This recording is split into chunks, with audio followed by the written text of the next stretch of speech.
guys, Tambo here with your Week 4 core report. Our cores have been on fire this season, and our guy Hoop nailed the Week 4 strategy, stacking up the Lions and Seahawks game. Hoop went cheap at quarterback, rostering Geno Smith with the double stack of DK Metcalf and Tyler Lockett.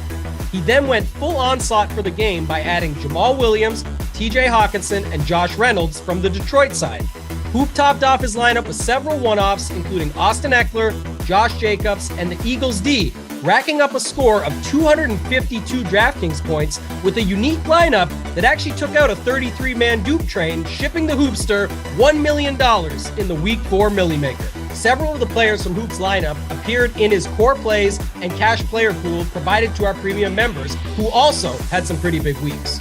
MC won over 3K on DraftKings, Raholman hit for over 5K, Nika hit for over 6K, and Chase Addy NC shipped for over $45,000 on FanDuel. And Hoop isn't the only expert to hit big recently. JT Hayes hit for $20,000 in MLB last week.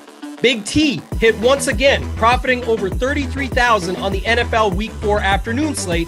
And our guy Locks had a huge night, shipping for over $213,000 on the Sunday night showdown slate. You can watch all of our experts for free by visiting our YouTube channel and subscribing right now. For our premium content, where you can access all of our core plays, playbook, Discord, premium videos, and more, visit RunPureSports.com and sign up for a membership today. At RPS, every sport is included for one low price. Sign up for our premium membership today, and let's keep running pure.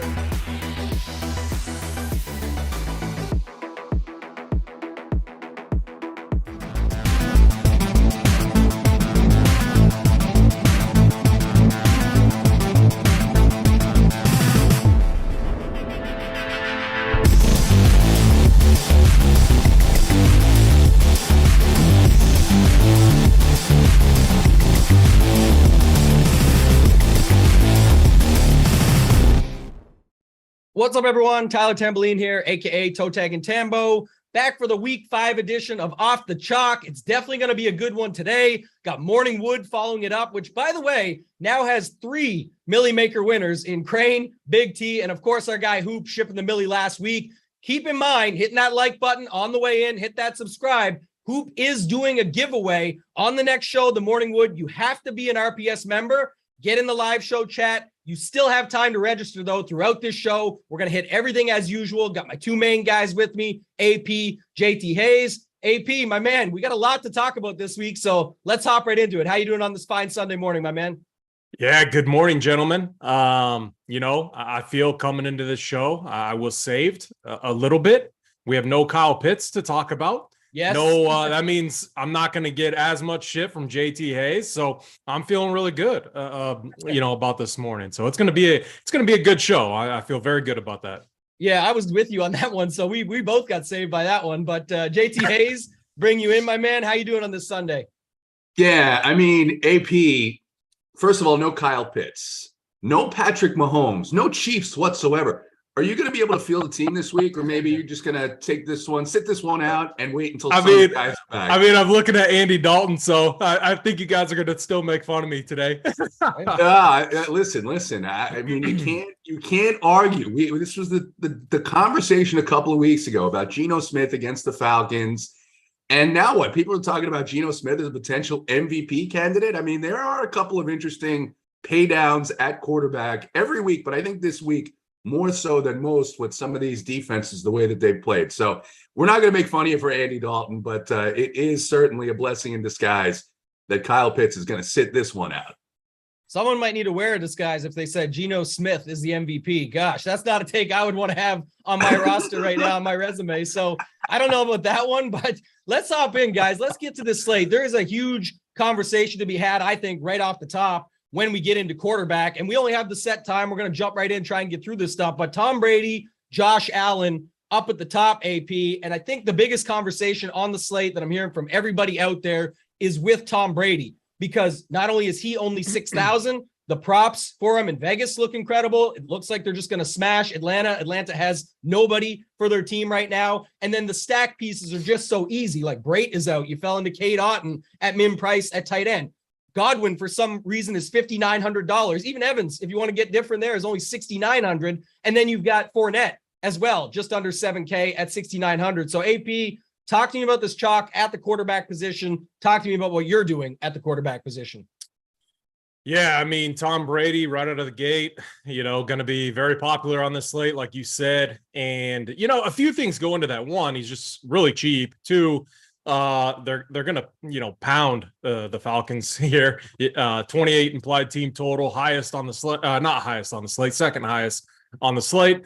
And we saw last week in a perfect game script, trailing to Kansas City, Tom Brady do his thing with his weapons back. So all of everything aligns to line up for Tom Brady to be very popular. And as we talked about, before the show started, last year in a few of these spots, this Tom Brady stack absolutely smashed. So I've gone back and forth a few times on it. I've heard a bunch of different narratives, angry Brady and everything like that. I mean, what does he have to be angry about? If anything, like the stuff that's going on behind the scenes, those are real life issues, and those have a huge impact on most people, but Tom Brady isn't most people. So I'm really torn. I wish he was like 6,400. That 400 makes a difference for me and what I'm trying to do on this slate. So at 6K, it's hard to say that I'm full fading him.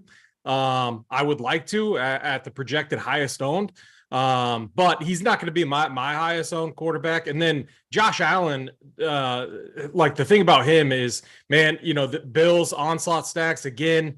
Allen's floor ceiling combo is arguably, the highest on the slate at the quarterback position, given the environment that they're in there. 8,200 though, with where I want to go at receiver, at running back, I don't know if I'm going to be able to get there. So I find myself punting at quarterback. I like a lot of these cheap guys. Like I said, Andy Dalton, he's 5,200, and I like pieces there, like Chris Olave, easy stack right there. I think the Seahawks are really bad on defense. Teddy Bridgewater, mainly because of his weapons and Tyreek Hill, Jalen Waddle, Trevor Lawrence. I like him. Like those are like my top three guys right there.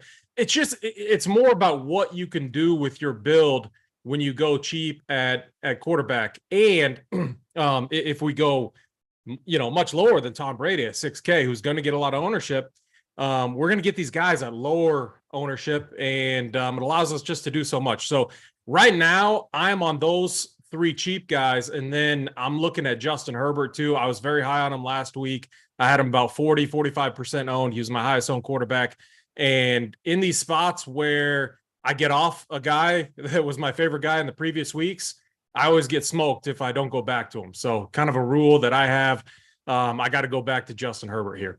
Geez, might be a special week brewing up here. I don't remember the last time or ever when AP and I are completely arm in arm, but almost everything you said there, I like, and for a lot of the same reasons. The Brady factor, JTAs, I'll come to you in 1 second, but just a couple things though I got it fresh in my mind. Going back to Herbert, definitely doing that. It's overlooked, I think. The game looks good. The total's decent. It's a close spread. You could see a guy like Chubb or Hunt or Amari flop lag coming into play there, and then they've got to come back the other way. Down Allen, Keenan Allen, that is, just makes it easier to stack up, a little bit more condensed. And then on top of that, it's overshadowed because he actually crushed last week. He beat the 300-yard bonus. Everett had almost 20 points. Mike Williams had a big day, 7 for 120. Eckler went off with all those touchdowns and everything. So it just got overlooked and overshadowed because Seattle-Detroit went off so much. So definitely going back there. The Trevor Lawrence thing is a little bit like that, and Teddy Bridgewater. I get why people don't like it. But for me, the quick take on it, and then I'll go to you, JT, is that the Brady thing for me is that's what everyone keeps saying, right? Like, why don't you just spend a little bit extra money and go to Brady? In smaller fields, I like going to a Brady stack because you can get leverage built in and you don't have to beat everyone perfect. In the large fields, and you don't want to necessarily embrace like taking on that risk, but in the large field stuff, you definitely want to embrace that risk long-term. You don't want to be playing a guy that's 20% or 15 to 20%. And I know what everyone will say. Quarterbacks spaced out. You can stack it up so many ways. You can do it. You can do that. I'm not against it. Someone said, can you double stack them or triple? Of course, triple stack them, onslaught them, run them with three guys and the defense with no run back. Like there's ways to use Brady that you can go about it to be different. I still like it for smaller field stuff personally. And I like embracing the risk of, like you said, Trevor Lawrence, where you know it's going to be like a Zay Jones, Christian Kirk, run it back with Cooks or Collins or something, OJ Howard, easier stack that's cheaper. and then you can jam in all this ceiling from these other spots and these other games. So I definitely like that. JT Hayes, before I go to you, got all our guys in the chat. We're up to almost 600 watching. That's our fastest yet. Definitely not our fastest to 200 likes, guys. So whether you use the mouse or your finger on your mobile to get in that way, you're halfway there. You clicked into the show. You just got to click the thumbs up now. It's very easy. It's free. And it completes your task. It's like you wake up, then you make your bed. You click into the show, then you click the like. We talked about it last week. If you can type, you can like. So if you're in the chat, hit that button. JT Hayes, go to you, man. What are we doing here at this quarterback? Any other thoughts from the stuff we just mentioned? And then who are some of the guys you like at the position? Yeah, a couple of things, right? You've got the Bills 14-point favorites at home. You've got the Buccaneers 10-point favorites at home. Perfect letdown spot for the Atlanta Falcons. They come from behind last week. They win on a last-second field goal. They're without Kyle Pitts, which isn't really that big a deal because he's not really part of the fucking offense anyway, as we were talking about before the game. But my thing with Brady here is, yes, $6K, very tasty price. Lots of weapons. Let's stay there. Lots of mouths to feed. Which one of these guys, or is it going to be two of them, are going to go off? Or is it a situation where they get up big early and then you see maybe not Lenny Fournette the whole time, but they bring in the backup running back. They've got a couple of running backs that they can go to here. So I think it's not as clear of a spot in terms of, okay, this is going to be a back and forth game because we saw the real Marcus Mariota last week in that Browns game, and it was not a very good sight. And now, without many weapons, I mean, it's just difficult to see this game producing the kind of volume on a 12-game slate that we're going to need. You guys talked about Herbert. That Chargers-Browns game, to me, seems like it's the closest thing we have. Maybe the second closest would be the Saints-Seahawks game that could come close to the production that we saw in Detroit last week. So you mentioned Amari Cooper, Tambo. No one's going to go to him after he flopped. I was on him last week. Big letdown last week in Atlanta, but now he's home. He's always been better at home no matter where he's played. So I like Herbert there. And then you guys were talking about the Miami side, and I get it. Has the Miami defense looked good? Has the Miami defense looked like it's unstoppable? No. And Zach Wilson is sitting down there at 5,300. He looked good in his first start in Pittsburgh. He's got weapons now. The props on Garrett Wilson look really good. Tambo, in your awesome thread that you do every week, the guy was talking about Corey Davis in his games with Zach Wilson. So I think there's some opportunities here for that Jets-Miami game to be very under the radar, interesting as well. Yeah, I like it quite a bit. I know that's what I said when AP mentioned the thing I wanted to see, and it came out overnight. Tyreek looks good to go. So, like, that's what I wanted because, again, then I know what I'm doing there. You've got Waddle. You've got Tyreek. Again, Mostert's there in play too, but, like, that's to me it. I know they have Edmonds. I know other things could happen, but at least it's cheap enough by getting Teddy Bridgewater in there, and then you know what you're doing on the other side. Like I said, you have those options. Breece Hall looks to be good. Like, his role looks pretty solid. So I think you could see that. And sometimes when we get these two teams that everyone else thinks they're shit and they're not good, well, that's what ends up happening. They're so bad that they end up playing good for fantasy. And that's what we kind of want. I think we could see that here. AP, I want to go back to you, talk about another spot. Get your thoughts here in the afternoon games, right? We got Philly at Arizona. So you can talk about Hurts with Kyler. We've got the other spot that we talked about pre-show with Stafford, Kupp being the highest priced wide receiver, being like a walking 30 points right now. So any thoughts on those two? And then any other spots you want to talk? You mentioned Andy Dalton. I know some are out there clamoring for, some of the other guys down the board like Pickett or Wentz or Zappy, but go wherever you want with it. I think the afternoon is an interesting talking piece though, because of late swap and things like that. Yeah. So, I mean, Jalen Hurts, it's a price thing. I would just rather go Josh Allen, 8,200. So I'm not going to get there. And I kind of like the Cardinals defense, cheapest defense on the slate at home. And Jalen Hurts, we saw last week, he's not, I mean, the turnovers were there. So the opportunity, I think that's, if you just think about how, we'll get to defense, so I'll leave it for that. But I think they're really interesting as a punt. So, like, I think outside, everyone else is a fade except for maybe Stafford, because I like Cooper Kupp, because I like Tyler Higbee. And if you think about it, Tyler Higbee is going to be really popular. Cooper Kupp, you got to think the ownership is going to be capped a little bit due to his 9,600 price tag. No, I don't think many people are going to actually, like, even though Higbee's popular, Cup always gets ownership, I don't think anyone's going to full stack it, or not many are going to full stack it. So that is something that I think is a little bit interesting, especially if you think the Dallas defense is going to get some ownership here. So for me in the afternoon slate, it would just be Stafford, and I'm off everyone else. Yeah, the Stafford one, like I said, is at least a little bit interesting because also remember, we'll get to defense later, like you said, but I don't think we have a Bengals situation on our hands from a few weeks back against Dallas. I do think the Cowboys will be very popular. They're underpriced. They make sense.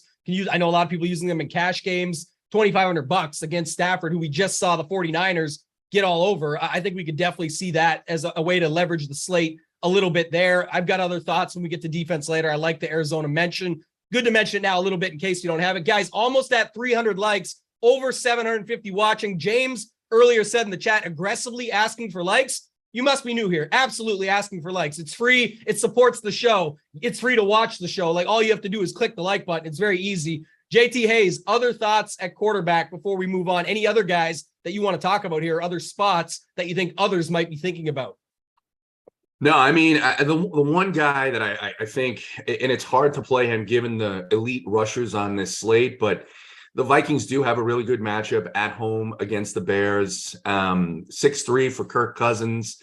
Jefferson coming off a big game. That game was in England. I don't know if I'll get to him. I was kind of playing around with some builds with them, and I just don't know if the upside is there. But it's one I'm thinking about just due to ownership.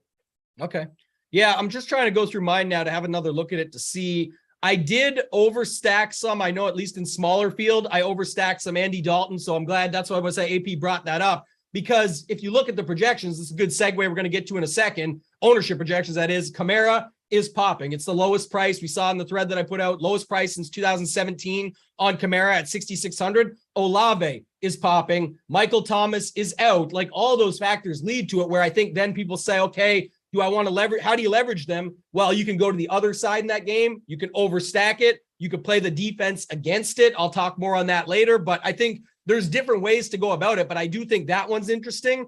And then the other one was Wentz. So Wentz in this game, Washington, actually I got two more. I'll throw them both out there. The Wentz spot will be another segue. We're about to talk about running back, and Derrick Henry is definitely going to come up. If Derrick Henry gets going and does his thing on the ground, which it looks like he can here at maybe lower ownership too, we'll see how it actually ends up shaking out. That could be a spot where Wentz needs to bounce back. It was also in the thread, JT, where you look at Wentz's games, his two big games were against a little bit easier matchup. His two bad games were the toughest matchups he's faced. This is not one of the toughest matchups he'll face. So I think that's interesting. You could stack that game up and get a little bit different. And then the last one was, if you wanted to say, like, maybe Trevor Lawrence is creeping up in ownership. I love that. I like the spot. The game is easy to stack. Could you go to Davis Mills, who is literally, I think, $5,000 on the other side? You know, to put him with Cooks.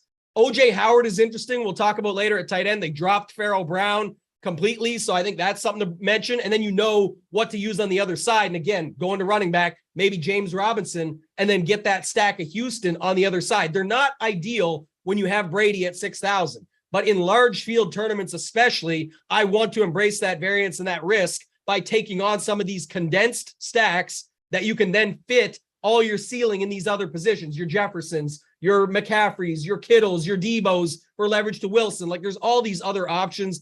AP, anything else at quarterback you want to mention? If not, we can go to running back. No, I think we're good to go to running back. All right, we got up top here. We got Jeff Wilson, which I want to talk about him because I definitely feel like he'll be more popular than Josh Jacobs was last week, but it does kind of feel a little bit like the Josh Jacobs scenario where he's just popping up for the random reason because it was 5,500 price tag, but then are we actually going to see him over 20%? I don't know, but Fournette is up there. Kamara has now crept up, and then people are really torn, but they're deciding between these New England backs, right? It's definitely a good spot against Detroit, but is it Stevenson or is it going to be Harris? That's what we'll talk through. So start us off, AP. What do you got with the chalk here at running back and then other guys that you like? Yeah, so, you know, it looks like Leonard Fournette is going to be the highest owned running back. And, man, I get it. Uncle Lenny, we're used to the spot where he just gets all the work. And, you know, I think it was DC last night on the Millie Maker show. He brought up a good point. Rashad White has been creeping in and getting snaps, almost 40% last week. Maybe it was due to game script, but I'm not really sold because we've seen Uncle Lenny used out of the backfield in trailing scripts too. So it was 61% to 37% snap wise. So like if we see something similar this week, he's definitely fadeable at 6,900 projected, 25% owned. So I'm not like saying I'm going to full fade Leonard Fournette, but I don't think he's going to be like a staple running back. I know a lot of people don't like running back this week, or like at least I've heard that in a few of the podcasts I've listened to, but I think running back's pretty loaded. I think there's a lot of good options. I think Alvin Kamara at 6,600 is good. Austin Eckler smashed last week, 7,800.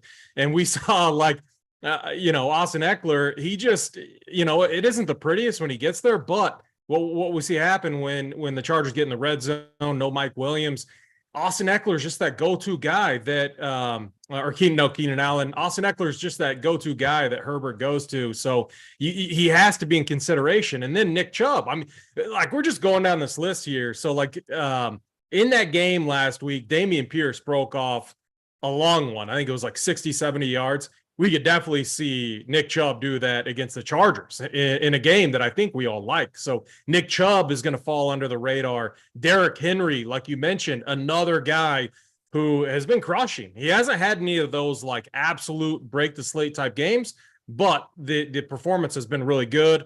It looks like that offensive line is kind of working things out, and they're finding ways to get them in space too, giving them some dump offs. Dalvin Cook against the Bears here, who have just been terrible against the run. Another guy that I'm very, very high on.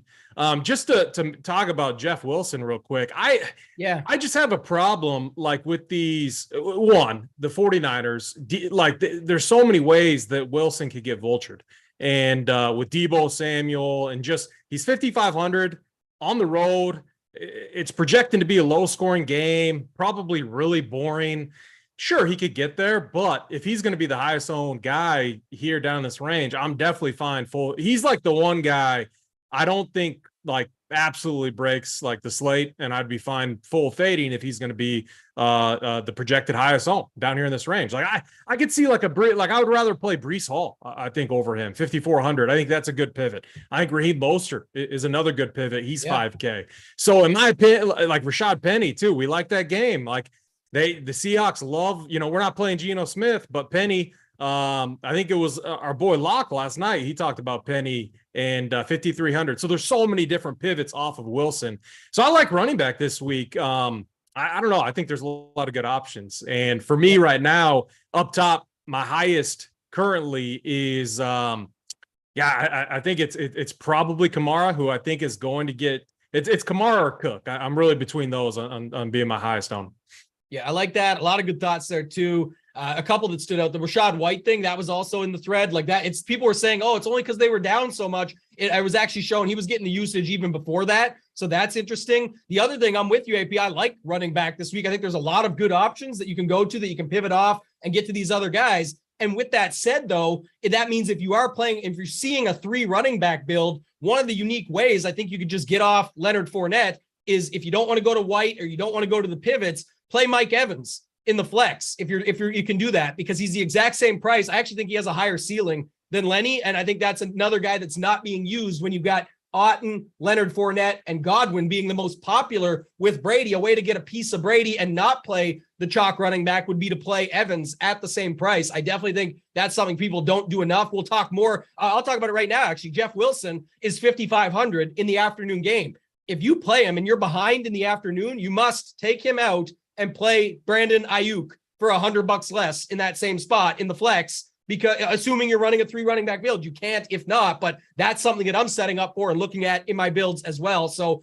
I think, again, he's like a Brady spot where he makes more sense if you're in something smaller. I know why people want it, because they want to fit these bigger stacks and it just lands you in this range. But you mentioned Hall, Ramondre Stevenson makes some sense. I'm going to talk to JT Hayes about that situation in a second. And then someone in the chat said they're complaining about asking for the likes still. 4 words. Nobody cares. Like harder. Hit the button, guys. We should be at 400 by now. Over 900, almost 1,000 watching. We should always be 50-50 on that stuff. So let's try and get to that 500. The fastest 400 is not going to hit because there's only 1 minute left. So unless you really push it, but the fastest 500 likes, we've got about 10 more minutes, 11 minutes now and change. JT Hayes, go to you, man. What are your thoughts with some of the stuff we talked about with these chalk running backs? And then what about some of the other guys that are there as pivot options or guys that you just like on the slate? Yeah, the same thing applies that I was talking about earlier with Tom Brady about how many mouths to feed. That's the Leonard Fournette situation right there. Whereas you look at Alvin Kamara and the Saints, first of all, the spot, right? Running backs against the Seahawks. And then the situation. The situation is he's going to get a bunch of the volume here just because of how, the pieces are missing. Same thing in terms of looking at what Derrick Henry is, which is essentially the entirety of the Titans offense. Now that he's involved in the passing game, he's got that CMC upside from 2 years ago where he could catch 5 or 6 balls out of the backfield, run for 100 yards, get in the end zone. You're looking at a 30-point day there. You mentioned the Patriots running backs. I'm just going to say, I'm going to set a rule that says don't have them in the same lineup and let the chips fall where they may, because the prices on them, the matchup against Detroit, Tambo, would you be shocked if they both got over 20 fantasy points today? I would not. I know that's been brought up, but I'm not to take. I'll take away from you. I'll let you keep going. But I'm just saying, like that. I've heard it mentioned a few times. Like that's the sharp way to do it. My thinking, though, I'm not sure if you're going there 100%, JT Hayes, but just in thoughts is like you could just pick your guy because I do think they both get there, and so you don't have to play both if you think that, but you can pick your spot. Did you have a take on that side of it? Yeah, I think the reason why you play both, and when I say both, set the rule not both in the same lineup, is one of them gets in the box twice. One of them breaks off that long run and ends up at 30. You want some exposure to that guy, right? And you don't know who it's going to be because there's no rhyme or reason to the snap count. There's no rhyme or reason to the usage. I looked at it this week, at least from early this season. It's kind of like whoever's got the hot hand. So the pricing and the matchup, though, makes it so I want to have pieces of both of those guys. And then a couple other guys I'll mention. James Robinson, I think you mentioned him, Tambo, in that matchup, that elite matchup against the Houston Texans. And then on the Texans side, the volume for Dameon Pierce is kind of what people expected before the season when their running back situation played out the way it did. And now he's getting a ton of volume. So Miles Sanders ran wild over this Jaguars defense last week. I don't see any reason why Dameon Pierce can't do it. And then Breece Hall, both of you have mentioned him. Looks like he has overtaken Michael Carter.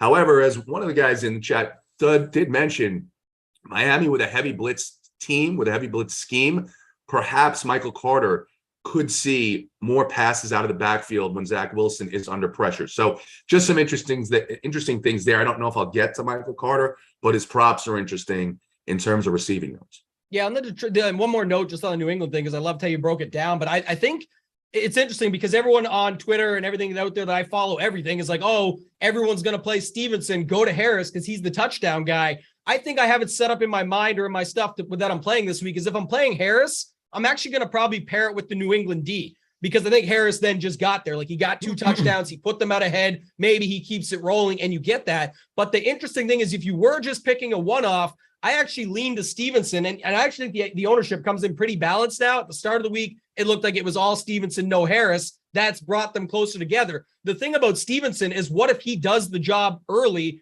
and then what if it ends up being a closer game? He ends up getting it from both angles at that point. So I think he feels, at least to me, a little bit safer from that perspective. I would like him a little bit more. On the guys up top for me, and then AP, I'll come back to you for some others. But Derrick Henry, I talked about. I liked your Cook call. And then speaking of Cook, I was talking Dalvin Cook there, of course, in that Minnesota game. The other Cook, it was mentioned in chat. One person was, I know Big T mentioned it earlier in the week. He was on it last week and it didn't come to fruition. But James Cook, if this Buffalo team gets out and ahead, like it looks like they've tried Moss and they don't really like what they see. So if you go to James Cook this week, he's 4,500 on DraftKings. It's risky. So I'm not saying put all your money on it, but I'm saying I'm bringing it up for a reason. In these large fields, if you can find some of that, I like it. And then in our live show chat, which I also have pulled up, I got live show chat today, YouTube chat. They've already hit the like button. They're waiting because after this, we're going to have the Morning Wood, 3 millionaires on it, Crain, Big T, and our newest millionaire maker, Hoop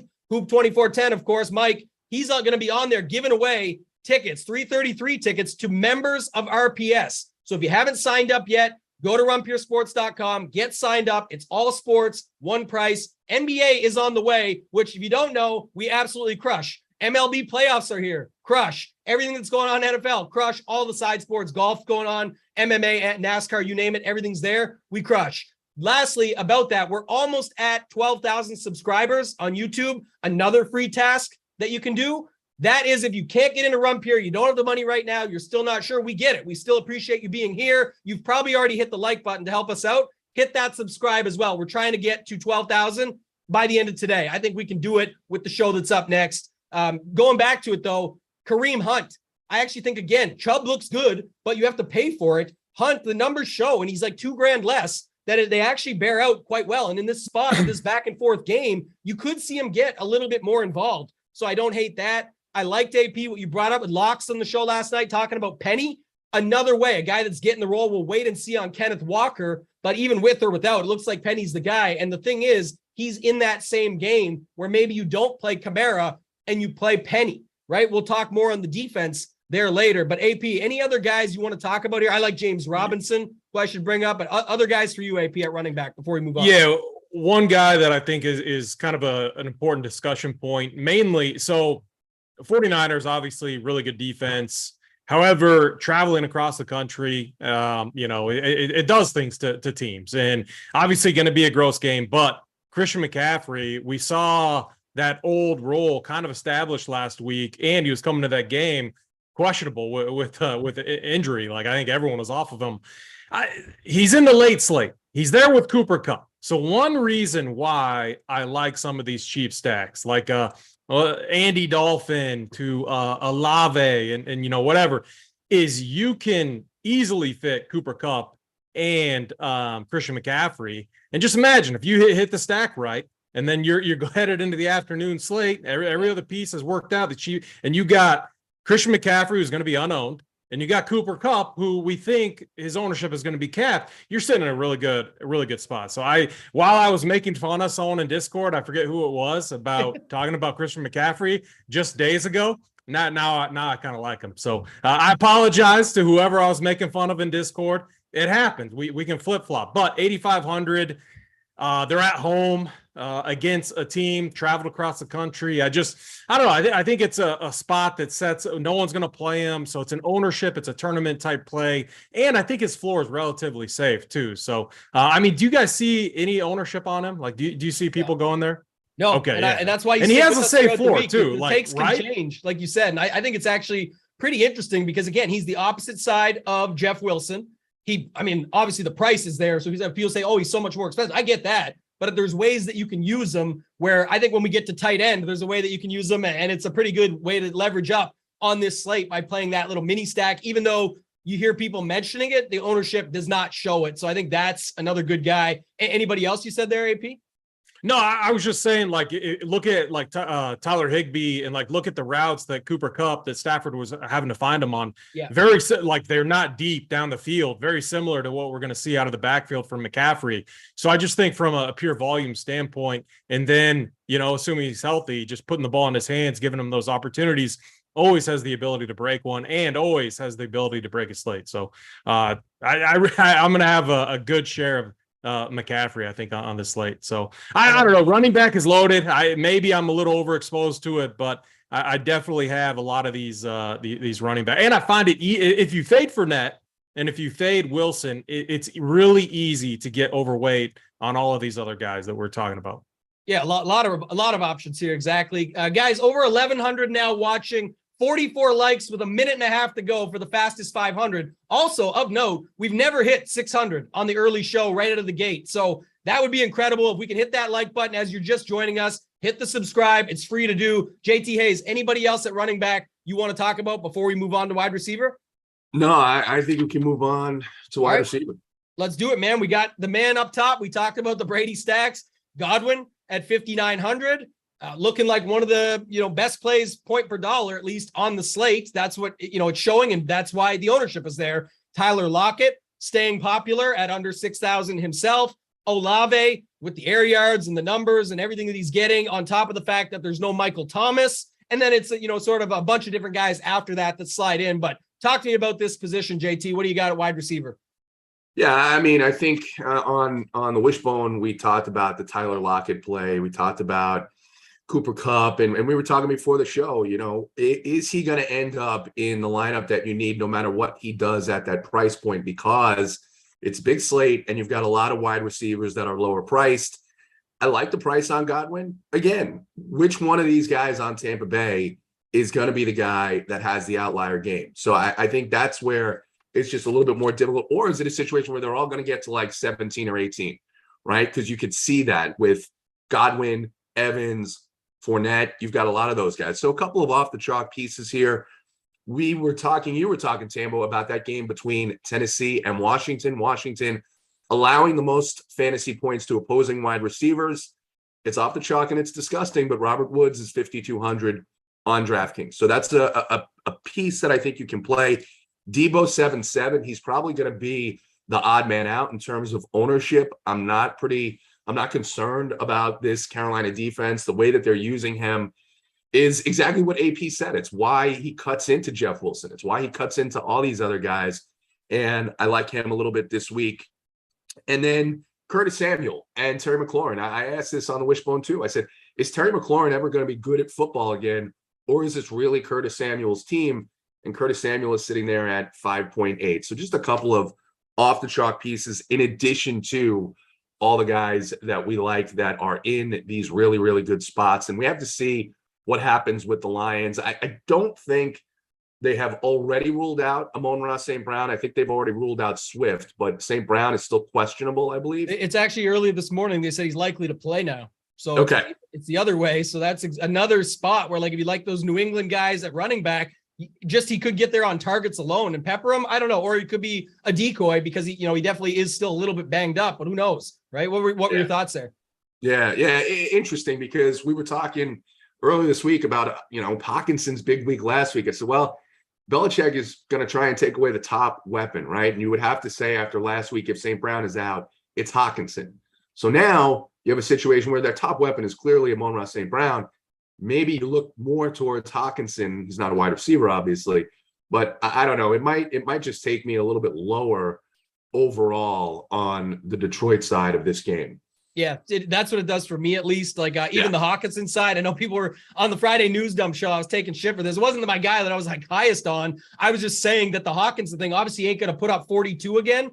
But at the same time, people always do this in golf. I use that example where it's like, oh, that guy gained 6 strokes putting today. He's going to suck tomorrow. No, he might just only gain 3 and still crush. Like Hawkinson could get 20 this week, and that's still a very good game. But now with Amon-Ra, you mentioned, I'm not sure how I would take that. We'll get to tight end, though. AP, I'll go to you, man. Godwin, we talked about up top. We're still waiting on the news. It looks like Gage in. Looks like Julio may be in. Like, we'll see. He's the last piece, but they have Evans. They have Perryman behind if one of those guys ends up out. But there's a lot of mouths to feed there. Godwin, though, only $5,900. Lockett, who we talked about, I think a lot of people do the Kamara Lockett mini stack. So that's something to think about. And then Olave is just going to be popular. Like I said, I think if people do stack up Dalton, it's with Olave and Kamara. So go ahead, talk to us about this wide receiver position. Yeah, Godwin from like a price standpoint feels like a play where like I'm not like I don't want a full fade. I could get a little bit under the field and call that a semi fade. And you see people do this a lot. I mean, I think it was Hoop last week with Jamal Williams. I think he was like right at what the field was ownership wise on him. And obviously Hoop won the Millie Maker that week. So chalk is chalk for a reason. It's because it's a good play. I don't think you have to fade it, but I don't think you have to like go all in on it either. So like I find myself while, we're talking, we're under on Brady stacks, I think across the board, it doesn't mean that you have to fade a Chris Godwin or some of these guys that are projected to be chalk. So that's kind of where I land on Chris Godwin, on Mike Evans. The other thing too, just thinking about that situation is they do have a lot of mouths to feed now. We haven't really seen it. And I know like the risk is like Brady could lock on to one of these guys, but I don't know. Those are like, if everyone is good to go, like if Julio Jones too plays, I mean, just so many different guys that could work into the mix. So I do see lots of paths to, is he ruled out or anything? Do you guys know? Not yet. No, that's what I'm saying. Okay. Yeah. No, our live show chat is talking about, it's funny you bring that up because everyone's like,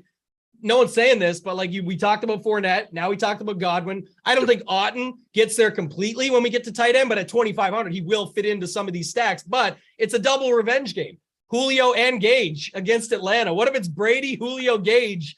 If assuming they play, I know it's wild. I'm just saying, can you imagine like they both get a touchdown and that's the Brady stack that you need? Like that would be something, right? And it writes itself, but go ahead. I might have to make one of those just for JT. No, you don't need to make one of those.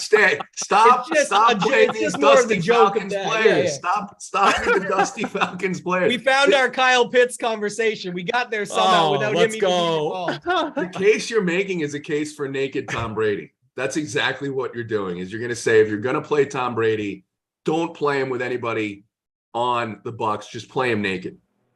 Yeah, I think that's the way to do it. And I also think like I talked about a couple ways earlier, but the overstack, right? If you want to go Brady, Fournette, Godwin, like eat the chalk, get Otton in there, and then put Tampa Bay D, do the full onslaught, no run back. The other way is if you want to just do a normal stack, don't run it back. Like I think London is still getting a lot of ownership because people just suspect that obviously he's going to get all the targets, but it doesn't mean that he's going to get targets that end up being valuable. It doesn't mean that they're not going to just say, let's take him out and make Mariota do whatever else he does, which is, like JT Hayes hinted at earlier, not very much. So like you could be in a bad spot here where I think most people setting up their Brady lineups. That's why I hate, like I said, I don't love playing Brady in large field stuff. And I want to just take the risk because there's so many mouths to feed. You have to spend a lot of your lineups to try and figure out which guys it is with them. And there's going to be a lot of people today, even if Brady gets there, that say, oh man, I stacked that game a bunch of ways. I just didn't have the right one. Yeah, it's why you didn't have the right one. And why, when AP said it earlier, we're willing to take on some of these other quarterbacks where at least it's condensed. They may come in 10 points shy, 15 points shy on the stack, but then you fit in guys that make up for it. He was mentioning Christian McCaffrey or guys like that might end up putting those 15 points extra on their own while you're sitting with a 5K running back that you needed to make it work. So lots of ways to think about this slate. AP, let's go down the list, man. Who are some of the other guys that stand out to you at this wide receiver position? So I got to talk about the guy that, man, he's, from a price standpoint, and I kind of figured this would happen. Like his ownership is going to be capped. It's going to be low. And I don't think either of you like him too much, but we will see. I'm going to try to make the best case that I can. Cooper Kupp, 9,600. This guy got 19 targets last week, 14 receptions. Didn't get in the box, but still scored 30 DK points. He's the only guy that they have. They have a 24 implied team total. Who's going to score those? Who's going to score those touchdowns? I don't think it's going to be Cam Akers or Darrell Henderson. It's definitely not going to be Allen Robinson or Skournick. Like you might as well call him Robertson. Like no one even knows who the guy is because exactly. You can call him he's in the witness protection program. He changed. Yeah, he should be in it because he's bad. Yeah, I think it was like Big T had that tweet. It was like, has this guy ever been open? I mean, literally, like when you want, like he's just never open. And people are like, oh, Stafford's not looking his way. He's not open. Like, he's not open. So I just see it being a Cooper Kupp game. Like we saw it last week. He got there and he didn't get in the box. I think he's going to get in the box today, maybe twice. And if he does so at lower ownership, everyone is going to be kicking themselves because they're going to be like, dang it, I overthought it again. Big brain got me off of him, and he smashes and he puts up 35, 30, 36 fantasy points and crushes the slate. So that's what I see happening. I love Cooper Kupp this week. And for me, I thought like opportunity cost and why I'm fine punting, absolutely punting at quarterback. I'm just hoping that Josh Allen and Tom Brady basically don't break the slate. I'm just fading like 38, 35, 40 DK point games. Allen has that upside.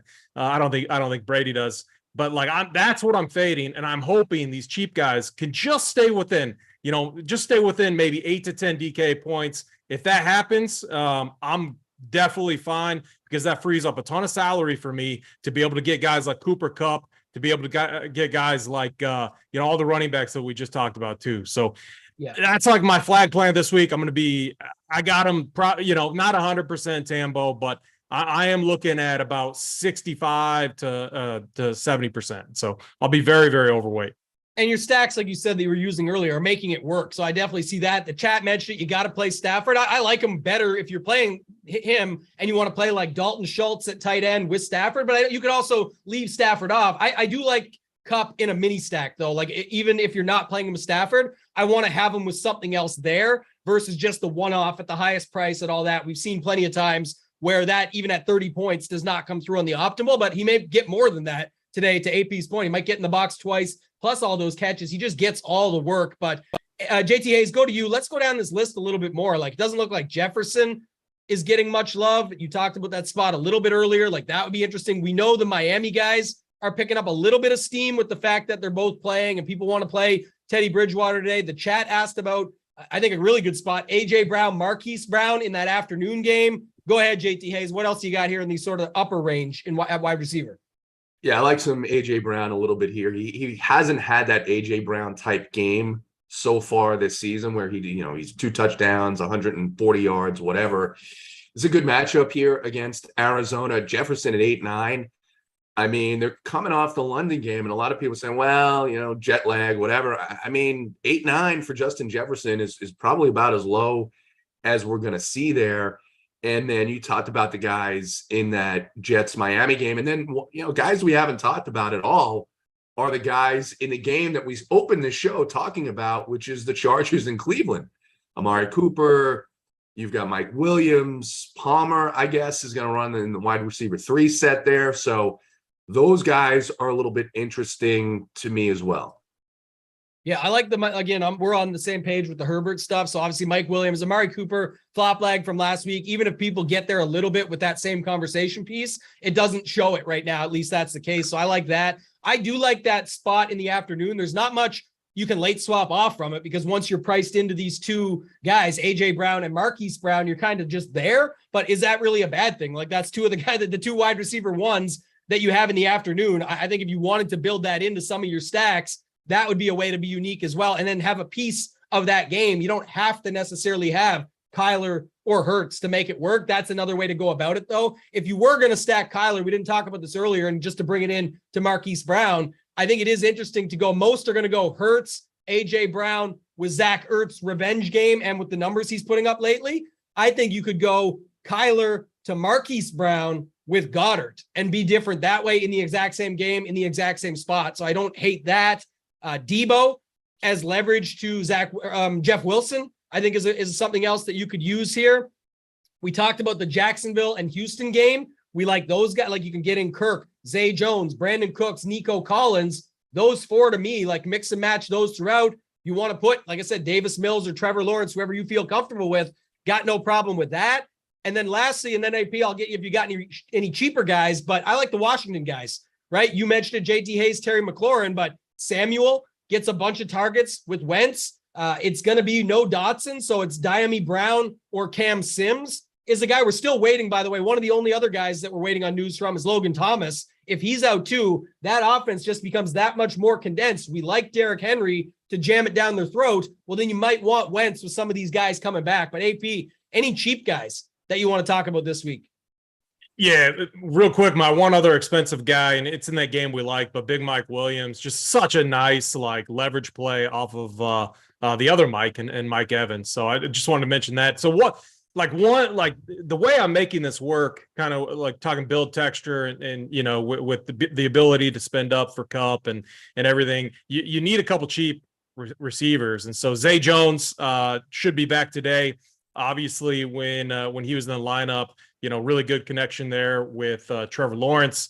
And then I also like you can go, so this would be a wide receiver 2, bring it back with a wide receiver 2, pretty contrarian, and Nico Collins. Both guys are 4.1K. Yeah. A way where I like Nico. I'm going to keep playing him. He was like 2%, 3% last. It's not hard to get overweight. Yeah. And it's just one of those guys. Like at some point throughout the season, he's going to have 102 touchdowns at some game. Like it only happened once, but it's going to happen. I just think the guy is really talented, and I can play it out. And as long as I have a piece of him each and every week, it's going to be fine. My other one is a garbage time special. I think you guys will like this one, but George Pickens. I mean, this is the standard. Chad is tilting. George Pickens. Assuming they play him. Busting all the way through three quarters, and then in the fourth quarter gets all the garbage time work there with Kenny Pickett trailing by many touchdowns. So I think he's a good garbage time play. Don't tilt early. Let the game play out, people. Let the game play out. That's all I'll say.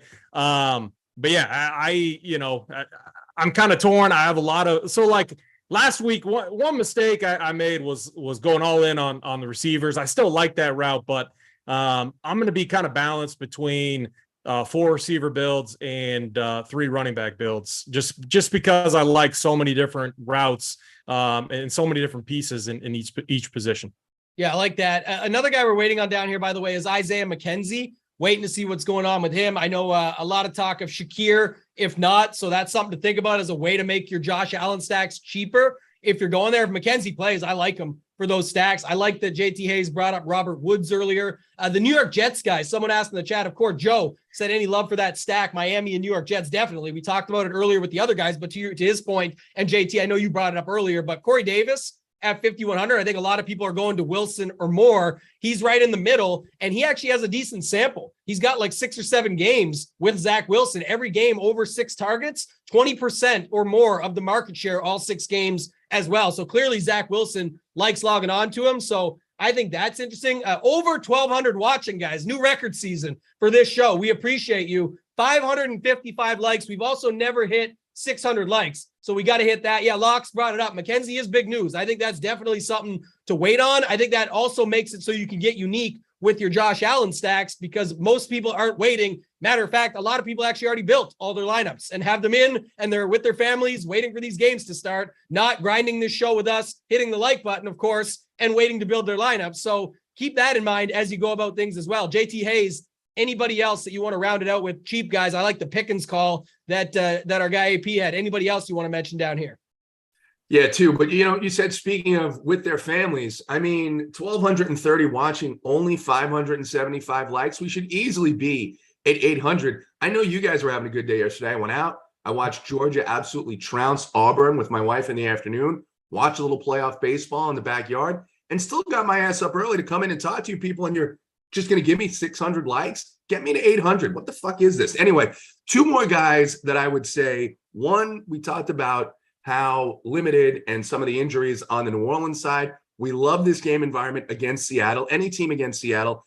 Marquez Callaway is just 3.3. If you ended up where you wanted to play a Kupp Henry lineup, maybe even a third mid-range running back, that fits nicely. And then if you were desperate, if you needed to play an Atlanta Falcon today, which I don't recommend, but if you did want to play an Atlanta Falcon, one guy that I would look at is Olamide Zaccheaus at 4K. I think they're going to focus on Drake London. Algier in the backfield at 4.7 is way down on my list. His props are good, but I think this is a smash spot here for the Bucs. Actually interested in their defense when they get there. So Callaway, Zaccheaus, if you have to play a Falcon, but I don't recommend it. You had to get your ATL taken. I appreciate it because you knew we were segueing to tight end. And like AP said off the top, there is no Kyle Pitts to talk about. AP, with that said, let's go to tight end. No Kyle Pitts to talk about. So and no Kelsey for you, my friend. So you got to tell me, what are you doing here this Sunday at tight end? Tyler Higbee coming in as the highest owned right now in that sort of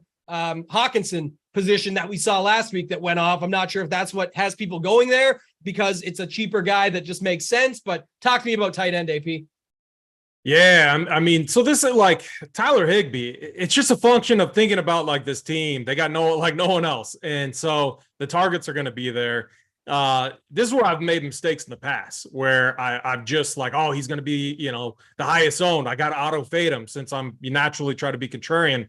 It's just a mistake. So, do I love it that he's going to be that popular? No, but I'm not going to be fading him, especially since I am on the Rams a little bit. I think what I'm going to do though is, those will be the Stafford builds I slide in with Stafford stacks, late game stacks there. But I will say, if you go and look at that game, small, 1 game sample, obviously, but, Stafford was an absolute bust against the 49ers. No touchdowns in that game, but Tyler Higbee and Cooper Kupp both absolutely smashed. So there's paths to where you could play both of those and still go a different route. I know it's kind of out there, but it is somewhat interesting. The one play, like this min price dude, I almost felt Otten. I have no idea who like this guy is, but it looks like he's gonna get some chalk. I just would rather punt at quarterback, I would rather punt at defense and let everyone else punt with this random, Tampa Bay dude. And if he beats me, he beats me. But I'm pretty much in line with you guys. Love Goddard. Njoku, I think, is good. Zach Ertz, I love the revenge spot there. And just it's not even a revenge thing. It's just like the volume that he's getting. I like Gerald Everett. So the play, the pivot I love off of Higbee is definitely Gerald Everett coming in at, around maybe 5 to 6% owned versus 20-ish to 23% owned Tyler Higbee. I think Gerald Everett is a phenomenal pivot off of him. So I have probably 6 or 7 tight ends in my pool, and I'm just going to kind of mix and match them. Yeah, I don't hate that. I think, like you said, the Higbee spot being popular with Dalton Schultz for almost $1,000 cheaper, much less ownership in the same game. If Kupp gets there, he should be coming back the other way, I think, is another way to get after it from that spot. But JT Hayes, I'll go to you. Any love for Higbee at this ownership? And then what about other guys that you're playing here at the tight end position? I have a lot of love for Dallas Goedert today. Far and away going to be my highest owned tight end. A couple of other guys I like. I think Dalton Schultz is a little bit too cheap here at 3.9K. I like that price point if you wanted to spend up elsewhere. And then again, we've been talking about this Saints-Seattle game, and a lot of love for Olave, a lot of love for Kamara, and I understand that, but Juwan Johnson is just 3.0, and he was getting some targets earlier in the season as well. So I think you can play, and I do like Ertz a little bit, but again, with Arizona, it seems like it's more of Hollywood Brown is going to get the bulk of those targets there. And then Higbee, I don't know, man. I'm having a tough time targeting the Rams against this Dallas team. Dallas defense has been really good. I get it. It's a Rams home game, but I mean, Matthew Stafford has just looked terrible. There's zero rushing upside here. He's throwing picks at a record pace. I don't know if I can get on board with any Rams, to be honest. Okay. Yeah, that's why I asked, right? That's the sort of the thing you got to look at. I know we're going to get to defense in a second, so maybe you are on the highest owned defense and not the highest owned tight end going against him. Obviously, is the defense in Dallas going against Higbee, but just going down the list, some other guys. If you play Otton, I think it's with the Brady stacks to make it work, but you're not being sneaky doing that, even though Otton's coming in a little lower than you would expect.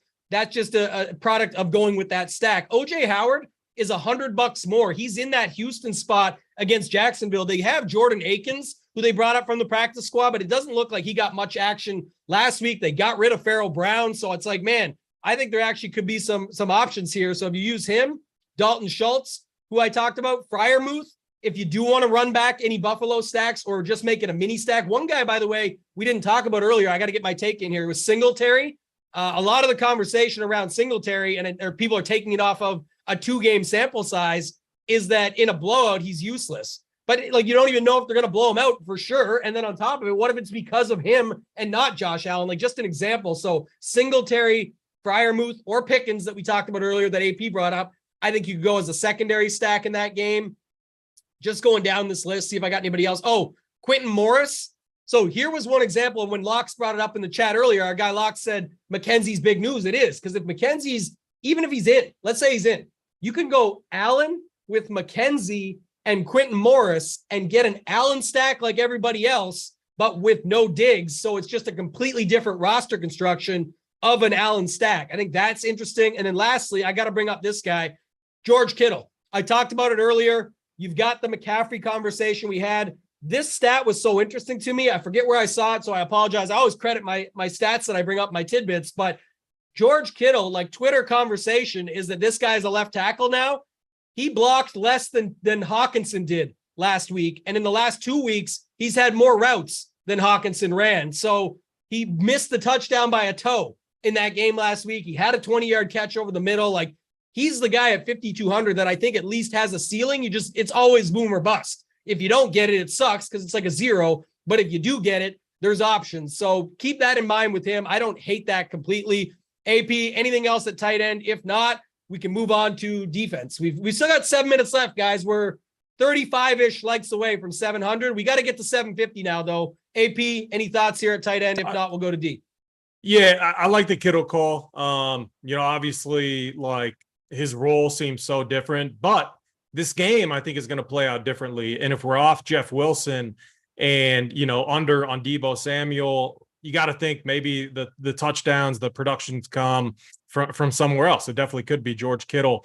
Assuming like Carolina, like if you just think of what they want to do after watching this 49ers team, would be stack the box. So maybe early we see a little Jimmy G to George Kittle. I like that. I think you sold me on that, Tambo. Yeah, do but yeah, 10% no. though. Like people, that's what I'm saying. You don't have to go all in on this. We're just making the take that the tight end position is pretty bad this week. Like there's takes that everyone has, and working them into your stacks makes perfect sense. But if you want a guy that could hit 20 plus and you take the shot on it, I think it is George Kittle. And like I said, people will tell you it's not the same role. It is. He's not a left tackle. The numbers don't show it. And you can go back and look them up yourself. So Isaiah McKenzie does look out. It sounds like more news is coming in. So if that's the case, Shakir is going to get a little bit of a bump here.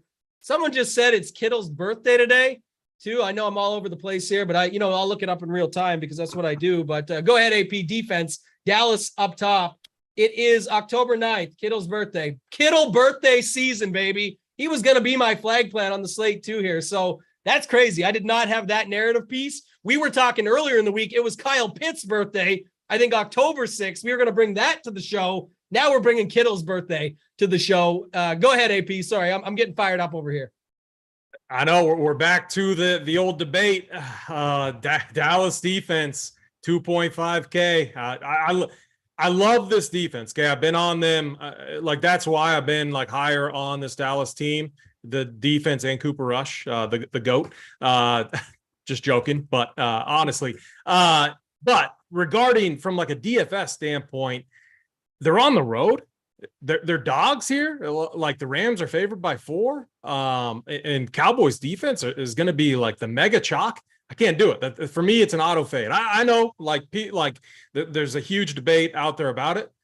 I can't go there. I would literally much rather punt with the Cardinals, who are at home playing a team traveling across the country, a team that everyone is really, really high on, and rightfully so. The Eagles do look really good. Jalen Hurts looks phenomenal. This just seems like such a trap spot for the Eagles. I like the Cardinals in this game. I think they could. It's the NFL. We see crazy stuff happen all the time, and we see it more often than not when these teams are traveling across the country in these just spots where it's it's like the Chiefs when they went and played Indy and lost there, and the game was it was wild. It could happen. Cardinals could win out today. I like their defense. I like JJ Watt being back. Obviously they looked so much better last week with him in there, kind of the quarterback there, the heart and soul of their defense. So I think they could, kind of put the pressure on Hurts here a little bit, get some sacks, get some turnovers. So I'm going to be very high on them just because I need salary relief and I don't want to play the chalky Cowboys defense. So it's Cardinals for me. Yeah, I like that one. JT Hayes, go to you here at defense. We got about 3 minutes left, so we'll get through D and then we'll do our sort of main picks for the day. What are your thoughts at defense? Yeah, I like the Buccaneers here against Mariota and this sort of weaponless Falcons team. I think it's a week you can pay up at defense. I know not many people are going to play the Buffalo Bills, but this is something that I've been doing when a rookie quarterback makes his first start, to take on the opposing defense. And so I like the Bills here a little bit. They are expensive. And then the Vikings in a matchup against Justin Fields and the Bears, and the Niners at 3-8 against Baker Mayfield. You can always play the opposing defense against Baker.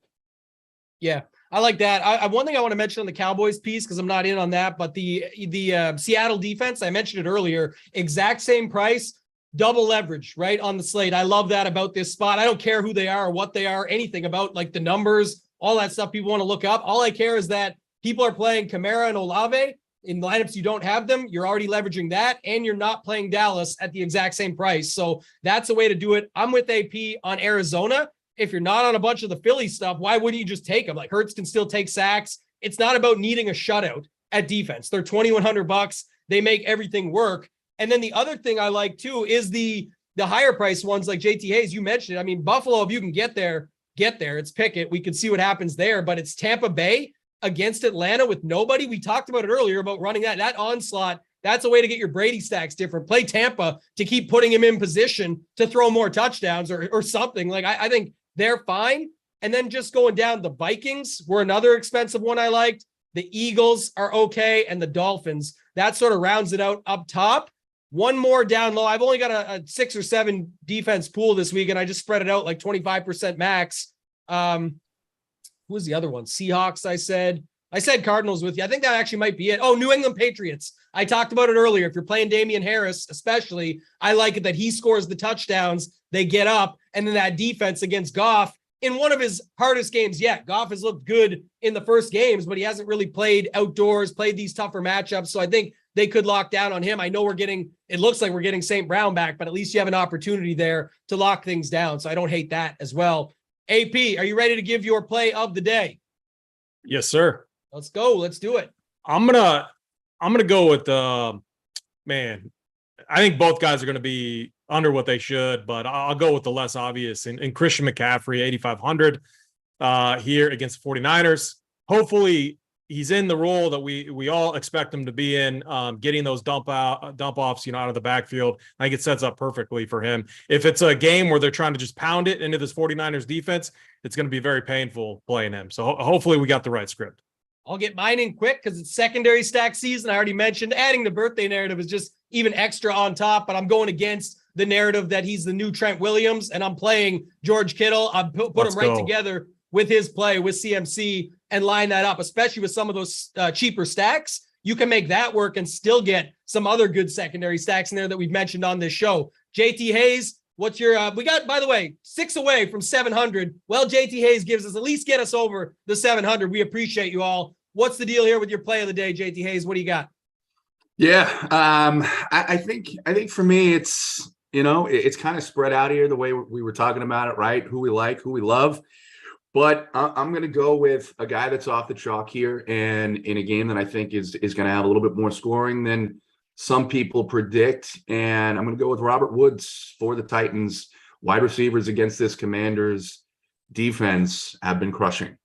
Yeah, that's good, man. I like that too. So like we said, you can stack that game up too. I think that Washington side and have him as your run back, even get Henry in there and full on. Hey, last week we saw our guy Hoop coming up next on the Morning Wood with Crain, with Big T, and with the newest Millionaire Maker winner, Hoop, giving away those tickets. So we could see it happen again this week. Overstack that Washington-Tennessee game is maybe another take. That's going to do it for this week, though, guys. Record-setting season. We appreciate you. The most live watchers, the most likes. Keep it rolling. Stay tuned. Just a couple minutes away for AP, for JT Hayes, for Simon behind the scenes. I'm Toe Tagging Tambo. Simon, get us out of here, man.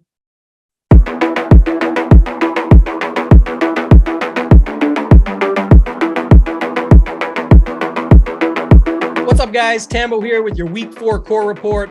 Our cores have been on fire this season, and our guy Hoop nailed the Week 4 strategy, stacking up the Lions and Seahawks game.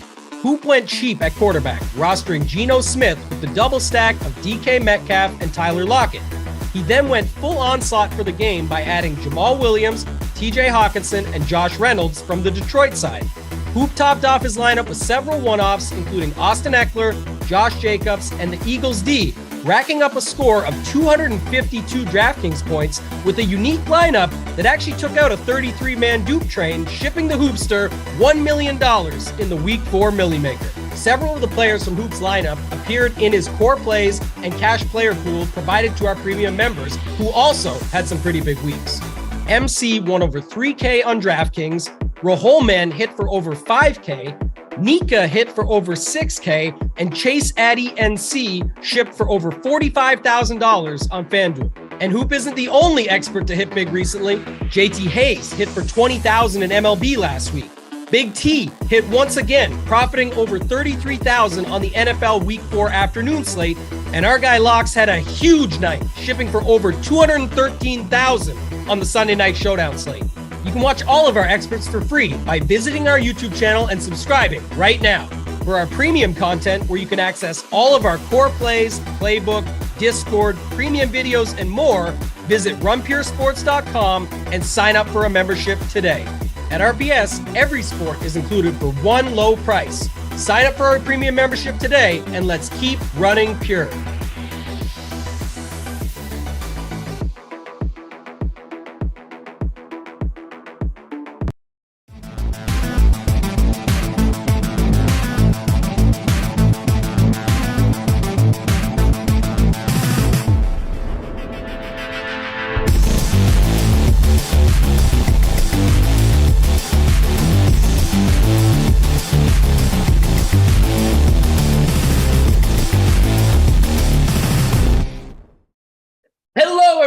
Happy Sunday and welcome to the Morning Wood on Run Pure Sports. I'm Eric Crain, and look, I'm joined by Tony's here too, but Tony, whatever. Hoop, what's up, man? You did it, baby. How we doing, brother?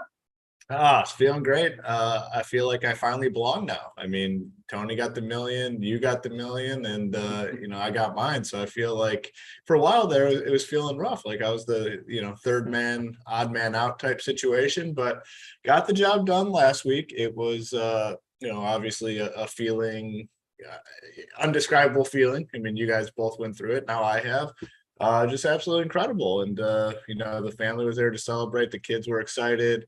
It just made everything so much more fun. And obviously we've talked about it on the show throughout the week, but how the one thing I keep bringing up is how it's super important to really listen to what everyone says. And I said it throughout the week and I stand by it. Like, talking with you guys through the slate last week impacted my decisions. I mean, a couple specific situations that I'll bring up and obviously give you guys credit. We talked about that Chargers game and, I was like, yeah, no thanks. Big T was like, yeah, not too much. And you strong conviction on Eckler. And no joke, during the show, as we went on, I went and kind of bumped up Eckler's projections. The points you brought up were very strong. So I went in there and ended up playing him a decent amount. And, there's people out there, oh, you said you hated Eckler in the Chargers. That was at 10 a.m. Eastern. The slate doesn't lock till 1. And Big T does this stuff all the time where he's off a guy and then, he really starts digging and going through the slate and he ends up being like a core play. So the Eckler situation was big for me last week.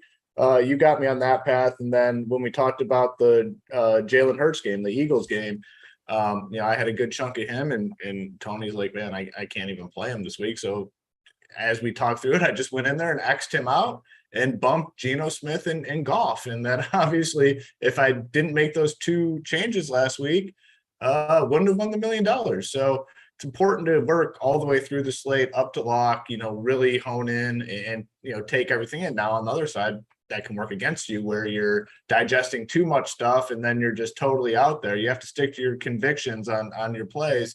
But thank you to you guys obviously for getting me on the right path with those two situations. Great feeling. And as I tweeted out last night, I'd initially said I was going to do a free roll. I said, you know what? No, we're doing tickets. We want people to hit the big boy prize. So what we're going to do today throughout the show is give away some $333 tickets. Someone had reached out, can I use it on FanDuel? Basically, I'll be sending it to you via PayPal. So you can take it and enter whatever contest you want. The 333 on DK has a bunch of spots left. So that one is $250,000 to first. Obviously I hope one of the ticket winners takes that puppy down. That would be very rewarding. But again, thank you for the kind words. And now I feel like I'm in the right company here with you guys. It's funny. And Tony, I'm sure you went through the same thing. Like when I won my Millie, I had an article out that week and I was like, my favorite wide receiver was Brandon Marshall, which shows you how long ago it was that I won the Millie. And I did 150 entries. I had 40% Brandon Marshall. And one of the first things I heard after I won was Brandon Marshall wasn't even in your lineup. And I'm like, first off, eat a dick. I had 40% Brandon Marshall. And it's just funny how people just get so salty about that stuff. And I remember when I won it, I wasn't going to play any of this Raiders game. Right. And as we talked through the slate, I was like, man, Derek Carr, it was a high total. He's going to be unowned. Why am I not going to play the dude? And he ended up being in the winner. So definitely, as you said, talking through the slate with you guys has definitely changed my life. I know, Hoop was already a multimillionaire, so it didn't change his life at all. But yeah, Tony, I guess I'll get to you, man. How you doing this morning? Yeah, I mean, first off, I've always said Hoop was top player, Mount Rushmore, cash player, blah, blah, blah. I've given the speech 1,000 times on these shows, but over the last, year or so, since we started Run Pure, he's gone more tournaments. Everyone still considers him a cash player. I have seen the transition, and I'm not saying he's not a great cash player. He still is. He can still do that. You see the cash chart, all that stuff. But I've been most impressed with him learning the optimizer, learning how to get more tournament based and go that direction. Because I know in the beginning, it doesn't just come easy for Hoopster, the technology stuff. He's put in the time and he's got it done. couldn't be happier for the man. He got it done. I was there rooting him on, and now we got the full trio on here of the Millie makers, but he deserves it. Hat tip to my man Hoop. I got to give it to him. Super happy. And yeah, I mean, I don't know what else to say. Back to the point you guys were making, though. As everyone knows, I put my player polls up. I know exactly what you guys are saying. Every time, like, you have some, because you should be processing info until lineup lock. And one of the trickiest things doing content is, so as most of you know, I have my player poll up almost every sport, full player poll. So say I got it up, I don't know, a half hour early or something. Everything's done. All my teams are done. My player poll's up. Who knows? Maybe I'm watching the up to lock with JSU, Holden, Dunkel. Maybe they say something. I don't know. Holden says whatever, a freaking receiver's out and another guy. So that could change a lot of shit. And to be honest, it's really hard to update it. And like, I don't know, like all the people need to know the most important thing. We're honest. We're transparent. Something could change at the end. And you know what? Our teams, we put a lot of money into this stuff. We're not trying to deceive anyone when this happens. It's still up. We do our best to update it. And it is really annoying when you have some success. You could have, like Crain said, 50% of a guy. He doesn't somehow hit your main build, though, that hit all the money. Oh, you didn't play, blah, blah. Dude, he's in 50% of my teams. I still love them. It just happened I got on this path at the last second. Whatever. Well, the good part about having haters, that means we've had success. People are going to come out of the woodwork, talk trash about Hoop's team. All that matters, he's got that milli in his account, and they don't. And yeah, I mean that's all that matters to me. We'll continue to be transparent and do the best we can as always.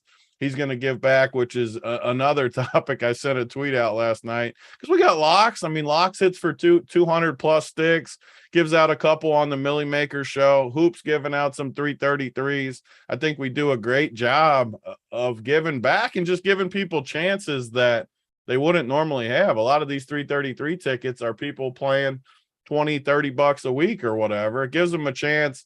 I think it's a great gesture from Hoop and Locks and whoever else is giving them along the way. And it really pisses me off when I see people say, oh, he won $1 million. It doesn't mean anything to give away I don't give a shit if he won 10 million. He doesn't have to give anything away. He's giving back to the community. Like, it's the dumbest thing I've ever heard. What amount is acceptable to these people? What do you got to give away 50 grand for free? Like, come on. Half the prize pool has to go back if you want to truly giving. And like the core play on the site had the main pieces of that team. So I made 150 teams. So obviously the winner was not my exact core, but guess what? Guys that were in the core last week: Geno Smith,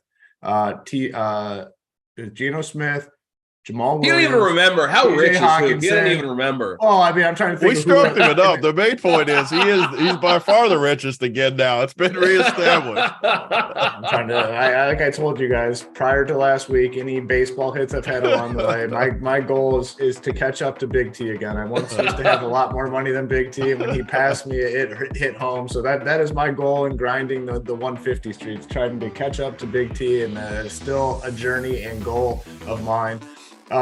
Two things though, right here out of the gate. We said the 300, the tickets that were given out. You need to be, if you're a YouTube viewer, you need to be a member at RunPureSports. You still have time to do that, obviously, and you need to get into our Discord, into our live show chat. You also have time to do that as well. Those are the two ways. Those are the two stipulations to win one of these $333 tickets. A couple more, actually. You got to hit the like button for sure, because the likes need to go way, way up, and hit the subscribe button. So those are 4 things, I guess, in order to win the ticket. So like, subscribe, be a member at RunPureSports, and get in our live show Discord. And we're gonna kick off the fun here right out of the gate, just because a couple things have already stood out here.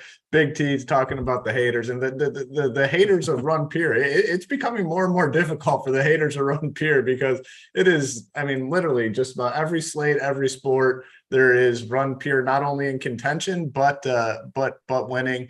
My guy put a great gif here in the chat. Smooth 55 DFS, how the other DFS sites feel when they see Hoop win the Millie. It's my man just sitting there mean mugging. Great picture of the guy just mean mugging. So shoot me a message in the Discord. I'll get you set up. with a 333 ticket. And then my next guy is going to be Z Wickler, 4544. He said my morning would gain at least an inch for a 333 ticket. So not only should you be excited, but the old lady should as well. So there you go. An extra inch in the sheets never hurts. So those two gentlemen, shoot me a message here on Discord, and I'll get you set up with that 333 ticket. I like how he didn't oversell it either. He didn't say like 5 inches. He went with just an inch. Like that's believable. Hey, sometimes that's all it takes, guys. Let me tell you. Get in there extra inch. I mean, you never know what could happen. All right, guys, if you guys are enjoying the show, and even if you're not, you want to help us out a little bit, click that like button, click that subscribe button. We are at 849 likes right now. I want to get us to 1,200 to get our plays of the day. And let's be honest, at the end of the day, that is where it is at. But let's go ahead and hop right into this slate. How do you feel? You feeling good this week, Hoop? I mean, I can't imagine feeling any better about it. You win the million, you think you're untouchable. The only hard part about winning the Billy is the next week when you come back. It's tough to have expectations because yes. I remember a few weeks after I won the Millie, there was like a 1,500 Millie maker, and I'm like, I'm multi-entering it. And so I fired 96,000 in, and I cashed for 96,300. It was great. I made $300. It was hilarious. All right, let's go ahead and hop into the slate, guys. First game, and again, click that like, click the subscribe. We really appreciate it. We're having fun here. Inch would double them up. All right, Lions at Patriots, 46.5-point total. The Patriots 3-point favorites at home. And Tony, I'm going to start with you here because I think it's a really interesting tournament question because, look, this is a phenomenal matchup, obviously, for the Patriots. We're not playing Bailey Zappi. I'm not playing any of these receivers. Everybody's saying, are we playing Damian Harris? Or are we going to play Ramondre Stevenson? Apparently, Ramondre is going to be higher owned, which is great for me because I prefer Damian Harris here. Tony, who do you prefer with these Patriots running backs? Yeah, I mean, it's an interesting topic because I hear a lot more chatter about Stevenson too. And it would make sense if like Harris was 6K and Stevenson was 5K or something, but they're the exact same price, which I don't understand. I guess I'm more on your side with why are people playing Stevenson over? It's like a true coin flip almost. I don't know. They might come in somewhat similar owned, but I've heard more chatter of Stevenson for sure. So I agree with you. The hard part's choosing. Man, it looks like one of them is a near lock to get there, though, at the price point. So you kind of got to pick, and I'm more on your side, though. Damian Harris. I don't mind Stevenson, but I'm definitely more on the Harris side, and it almost reminds me a little bit of the MMA stuff where this might be a horrible comparison, but when you see these fights where everyone wants to play that fight and everyone like splits it like 40% each side, what they don't realize is they're losing 40% of their teams. Sure, 40% might be good, but you're also losing 40% as well if you pick wrong. And so I'm probably not going to play both of them in my player pool. I'm just going to take a chance. We're playing tournaments. I'm just going to load up probably on Damian Harris's side on this 1v1. You could split them. I mean, I'm not saying that's terrible because I do think one of them gets there. I'm just going to take my chances, though, that it's Harris. We've seen this in New England's history where one guy just spurts off and goes crazy at times. I don't know. I feel good about Harris this week. I don't like that much else from New England, but Detroit, I'm glad at least Amon-Ra is going to play. His price is high too, so literally no one's going to use him. Like he might be under 1% owned because he's 7,600. Like people just are not going to play the guy. And I just kind of have switched in my 150. Not a main team play. I'll throw that out there. But in your 150, like if I can get a guy like Amon-Ra at 1% owned, I'm just playing him in my 150. And I don't care that the matchup's not great, that the spot's not great. I'll just take some chances. And you only got to play 10% of them to get way, way above the field. And I don't know. I like it, especially in Damian Harris teams where you get a slight little mini correlation. I don't think Jamal Williams is the worst play ever either, just because of sheer volume. And New England's been getting carved on the ground. So that's where I'm at in this game, those three dudes. Yeah, that's kind of the only place I'm at. Amon-Ra, I think, is a great tournament play because especially he's been questionable all week. Everybody's kind of already mentally checked out on him. And the dude just eats targets. So I like Amon-Ra. Hoop, what are you doing with this Harris-Stevenson situation? Oh, I think I'm more fine playing them both, like not in the same lineup, but obviously. Yeah, never. I just want to in the chat. I'm hearing this in the chat. We'll just play them in the same lineup. Yeah. All right, all of That's us a agree. showdown move for the record. Yeah. Okay. The reason I'm more fine playing them together, because I don't think either one's going to be like super high owned. So like in MMA, like those fighters are still like 30% owned. So it's hard to get like leverage. I think you can get over the field on both these guys pretty easily without like sacrificing too many of your lineup. So I will play both. I think it's a really good spot for both these guys. One of them like would not be shocked if one of these guys is on the winner. I'm just naturally going to kind of lean to Stevenson because he's been catching some passes and that's good on DK. So I will play both though.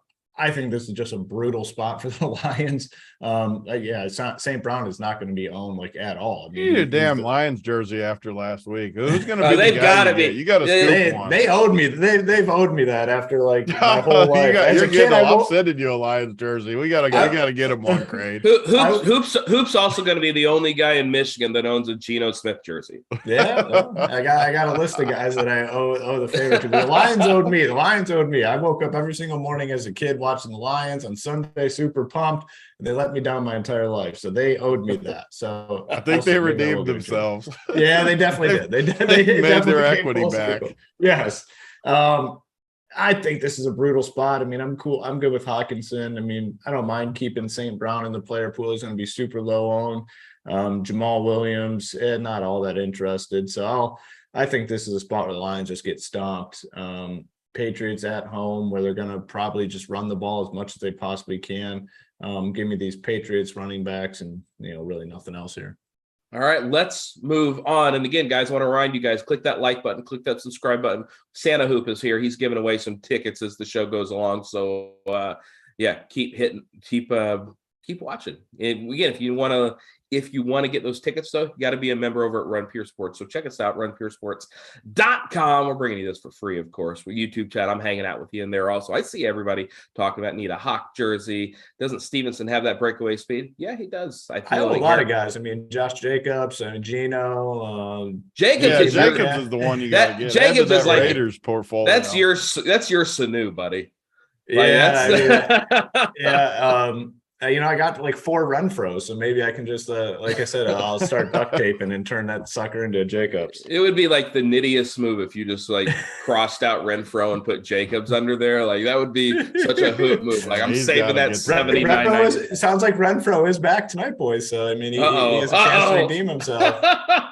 Well, one guy that's not coming back is Mitch Trubisky. He's out for the Steelers. Kenny Pickett is in, and he is playing at the Bills. It's a 45-point total. Buffalo 14-point favorites. And it's impossible not to like these Bills pieces. Josh Allen, Stephon Diggs. I like Gabriel Davis because I like pain and suffering. Tony, what are you doing with this Bills squad? Yeah, I mean, it's tough not to like them. The good thing is they're like a lock to score 4 or 5 touchdowns. I mean, it just looks super, super easy. I thought Pittsburgh's terrible. One of the downsides to the game definitely for me is just how bad Pittsburgh is.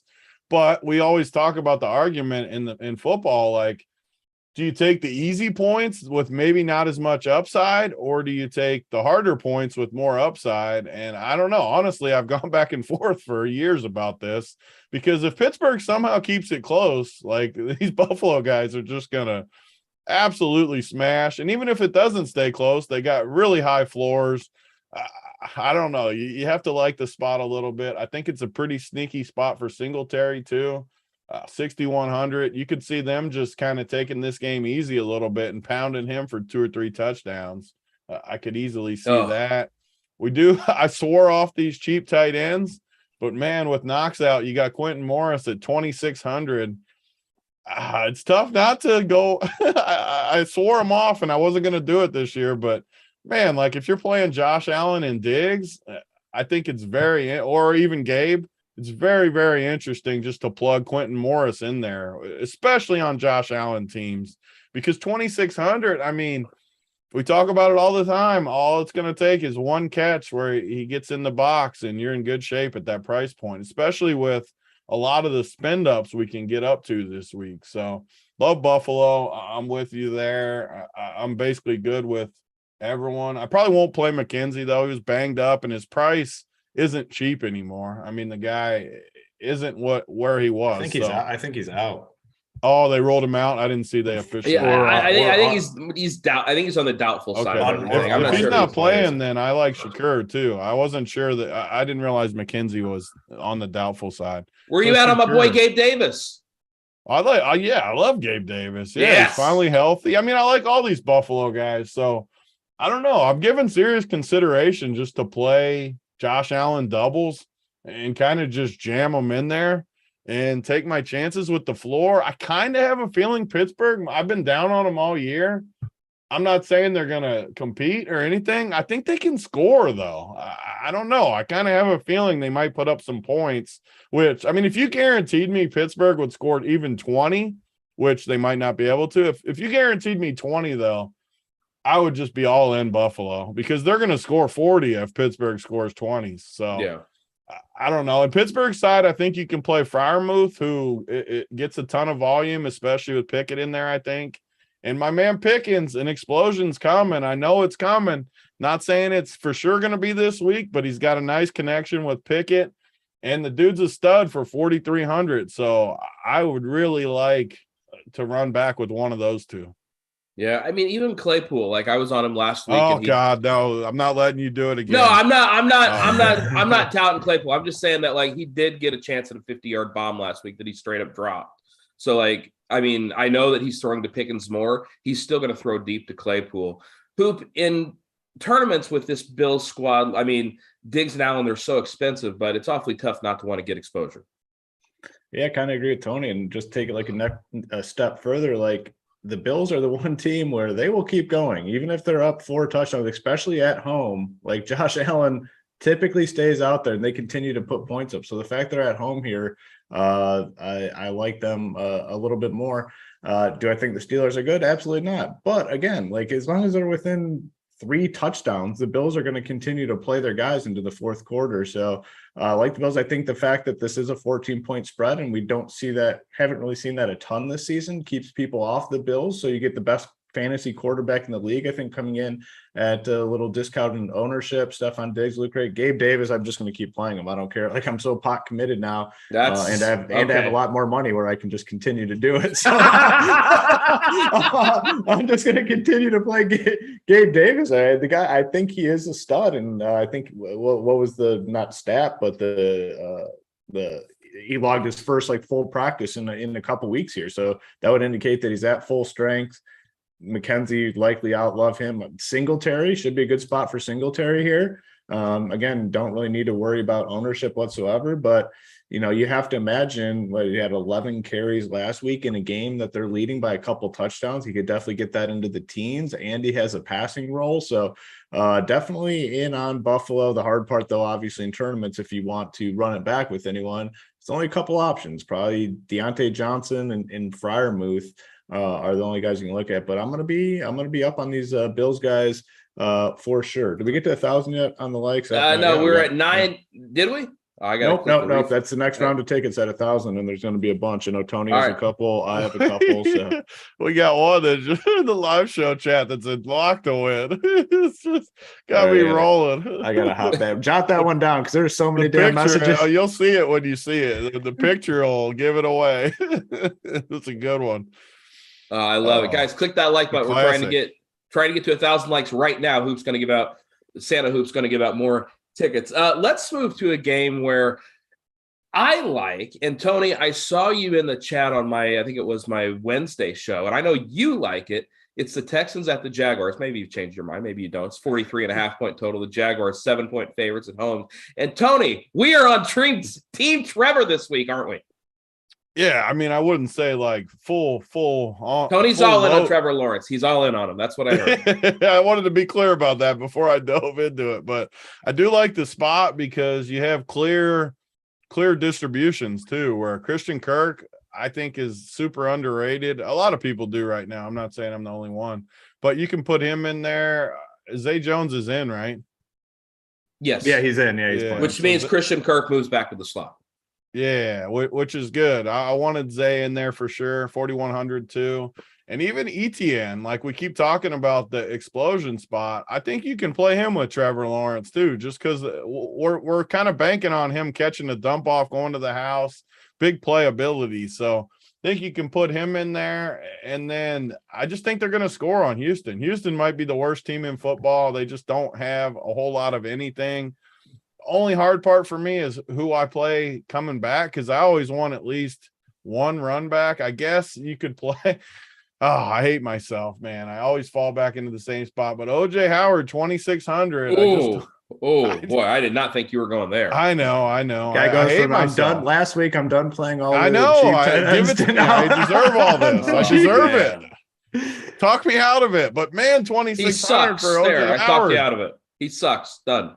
I know he sucks, but he's 2,600. And I guess my feelings got hurt because I went on the tangent about tight ends, and then Mark Andrews got me like 4 points, and it pissed me off. So, if I'm going to get 4 points, I might as well play Kyle Pitts, who's not playing today. Yeah, at least Pitts isn't playing. That'll save me some money this week. He was in my shell. I woke up this morning and saw he was out. I'm like, oh, thank God. Like, that's going to save me a bit of a headache. You mentioned Travis Etienne, and he's actually one of my favorite players in the entire slate. Like, I'm going to keep attacking this Houston defense with running backs and quarterbacks and receivers today. But Etienne, somebody whose snaps have been up, and he hasn't had that big breakout game, much like Chris Olave. And I kept saying about Olave, it's coming with Etienne. I think the spot's not going to get better than today, Brett Houston. Where are you at on this game? Are you playing Christian Kirk, Trevor Lawrence? Are you trying to run it back at all? Are you playing OJ Howard like Tony? Not going to be on OJ Howard, but I do like the Jaguars quite a bit. Trevor Lawrence is cheap. He looks good. A good spot here at home. They're projected obviously to score some points here. And the nice thing about Trevor Lawrence is you have multiple options in terms of who to pair him with. Like, you got Christian Kirk, who's kind of in that mid-range and has been phenomenal this season. Got Zay Jones back. Last time Zay Jones was out there, he was targeted 11 times. We don't have many cheap wide receivers today, so I think he's fine. And then even, Marvin Jones, I think is a fine option as well. Like, we're struggling for cheap wide receivers today, and this team has two of them, Zay Jones and Marvin Jones, in terms of who you can play. I feel like one of these running backs will do all right. I don't know which one, but it's Etienne. It's Etienne. Okay, that's fine. Yeah, maybe I keep him in the player pool. The run backs, though, I mean, Brandon Cooks is fine, and then Nico Collins, who is another. I mean, three of the 6 cheap wide receivers that are available on the slate are in this game. Nico Collins, Zay Jones, Marvin Jones. So I'm instantly interested for that reason. So yeah, I will have a lot of Trevor Lawrence, and are we at 1,000 yet? I mean, we're at 991. All right, I guess we wait. Yeah, we'll wait. That's okay, guys. 992. Guys, click that like button. Santa Hoop's going to give out some more free tickets. And speaking of free tickets, people are playing Tom Brady today. It's the Falcons at the Bucks, 46.5 point total. The Bucks, 10-point favorite. Brady's going to be incredibly popular, Hoop. I hate these spots because I never know who to pair him with. I know Cade Otton's going to get some ownership. I'm sure Tony will have 1,000,000% Cade Otton. I don't even know who that is. He's he's a $2,500 starting tight end for the Another Bucks. cheap tight end for you. Of course he is. I haven't pulled Tampa up yet. I'm looking at it right now. I'm back in, baby. What are you doing with Tom Brady and the Bucks today?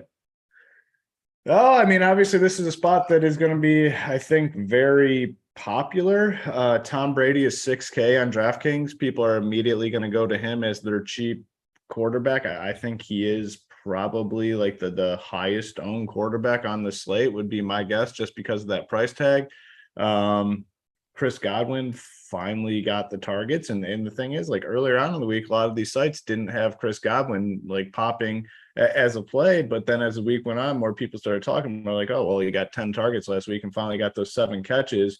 5.9K on DK. I mean, he's probably, if he's anywhere close to 100%, he's probably at least like $1,200 too cheap. And then Mike Evans, obviously coming off the monster game, they didn't get the bump because they're on prime time.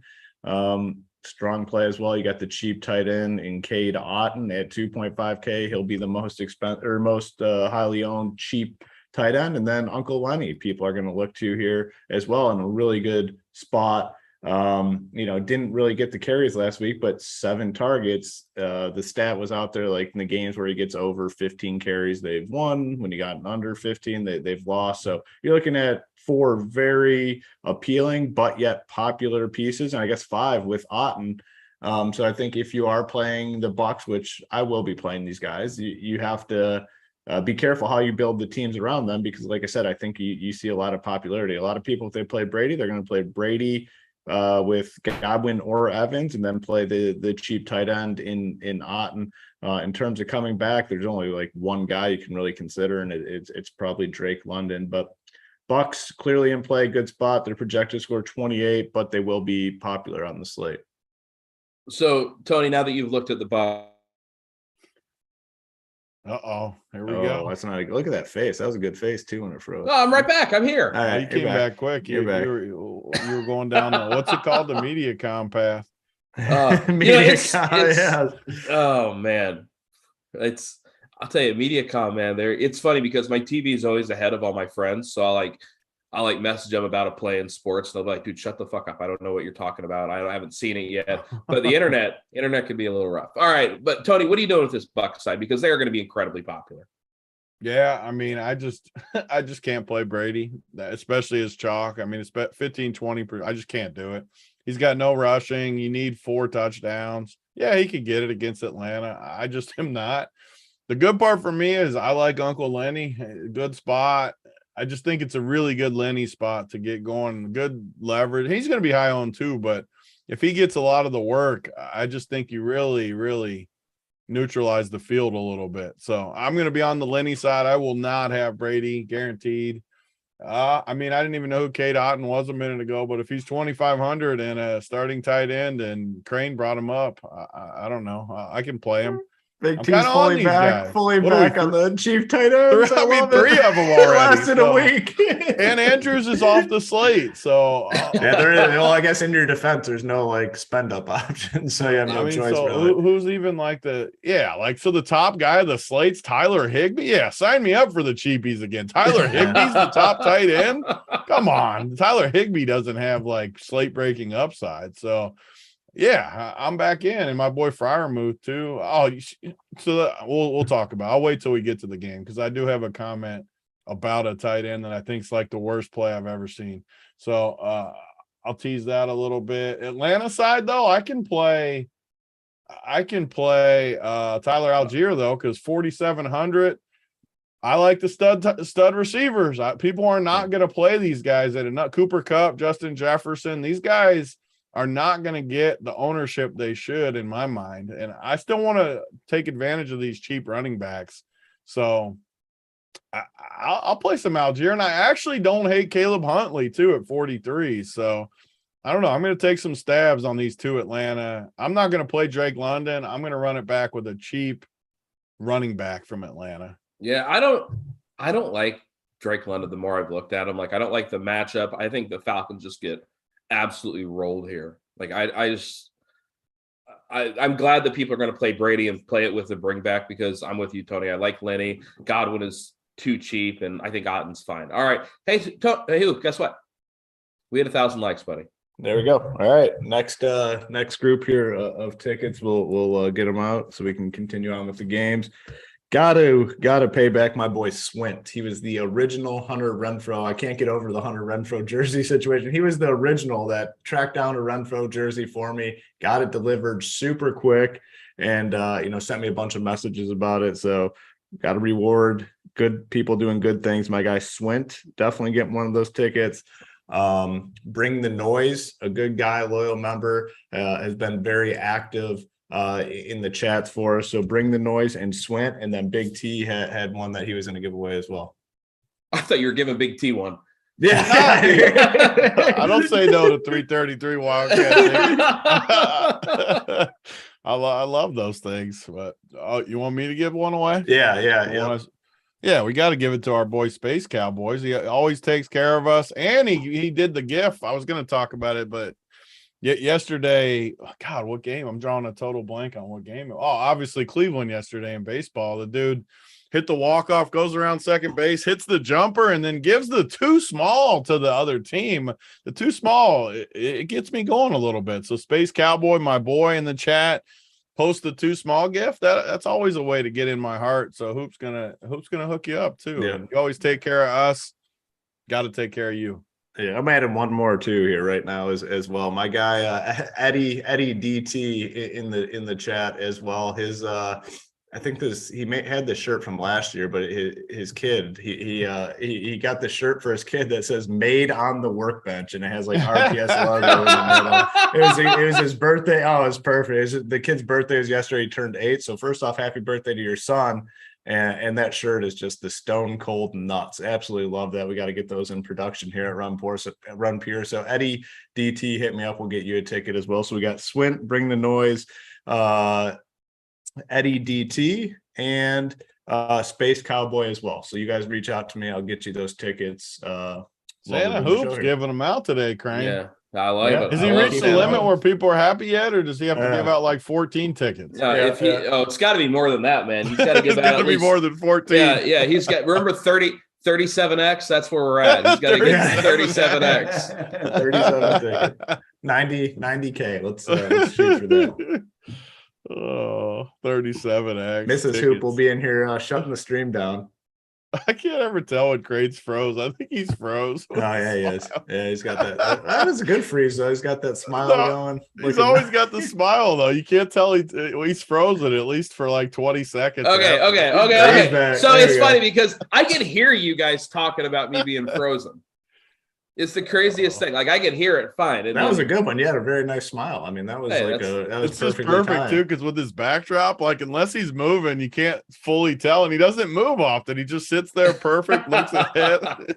Hey, when you got a face this pretty, man, you don't want to take it off camera. Correct. Yeah, I agree. All right, let's talk about the Seahawks and the Saints. It's a 45-point total. Saints 5-point favorites. My boy Chris Olave has just been smashing it, and now all of a sudden everybody week 5. Oh, Chris Olave! Now I want to play him. Hey guys, I was on it before it was cool. He's 5.7K. Hoop, is he a cash option for you? Is he a tournament option? What are you doing with Chris Olave? Yeah, clearly in play. I mean, the dude's been absolutely phenomenal, and I wrote it in the playbook this week. The first line, I said, Crain's been on him since week 1, and you've been right. I mean, the guy has been very productive. This game, I think, is one that could go either way. I mean, the problem with the Saints here is, man, all their games seem to be kind of nasty, but last week they finally put up some points. I'm in on Olave. Kamara is an interesting one. I'm curious to get your guys' take because I think they said this is like the cheapest DFS price tag on him since like it's been like 5 or 6 years. I think the pairing with Winston obviously has not worked out all that great. I think Dalton back there could actually work to his favor. 6.6K, Alvin Kamara at home. They're favored by almost a touchdown. I'm definitely going to have some interest there. On the Seahawks side, Tyler Lockett continues to rack up a ton of targets. DK Metcalf. I just think this offense and team is a little bit underrated. I mean, they were coming off the best matchup ever against the Lions, which was part of the Millie winning team. So I might be a little bit biased. I think you guys can forgive me for that one, but I think offensively they're a little underrated. Geno Smith is good, and Pete Carroll's just got to be sitting back, just peeling every time Russ Wilson takes the field. He has got to just watching that game. Was he the only guy that jerked off to that game? Had to have the whole world. And then what a pussy move. I mean, what a pussy move, Russell Wilson. Oh, well, I got a strained shoulder. God. No, you fucking suck, guy. How did he pull the injury card out? He pulled Russ. The dude was running wide open in the end zone to catch a touchdown, and his shoulder prevented him from seeing it. Like, it makes no sense whatsoever. Russ, I will be honest. I got caught on that picture, by the way, because I even tweeted it, and I got mad at myself because they showed that picture where my dude was wide open and didn't show the defender on the other side of him.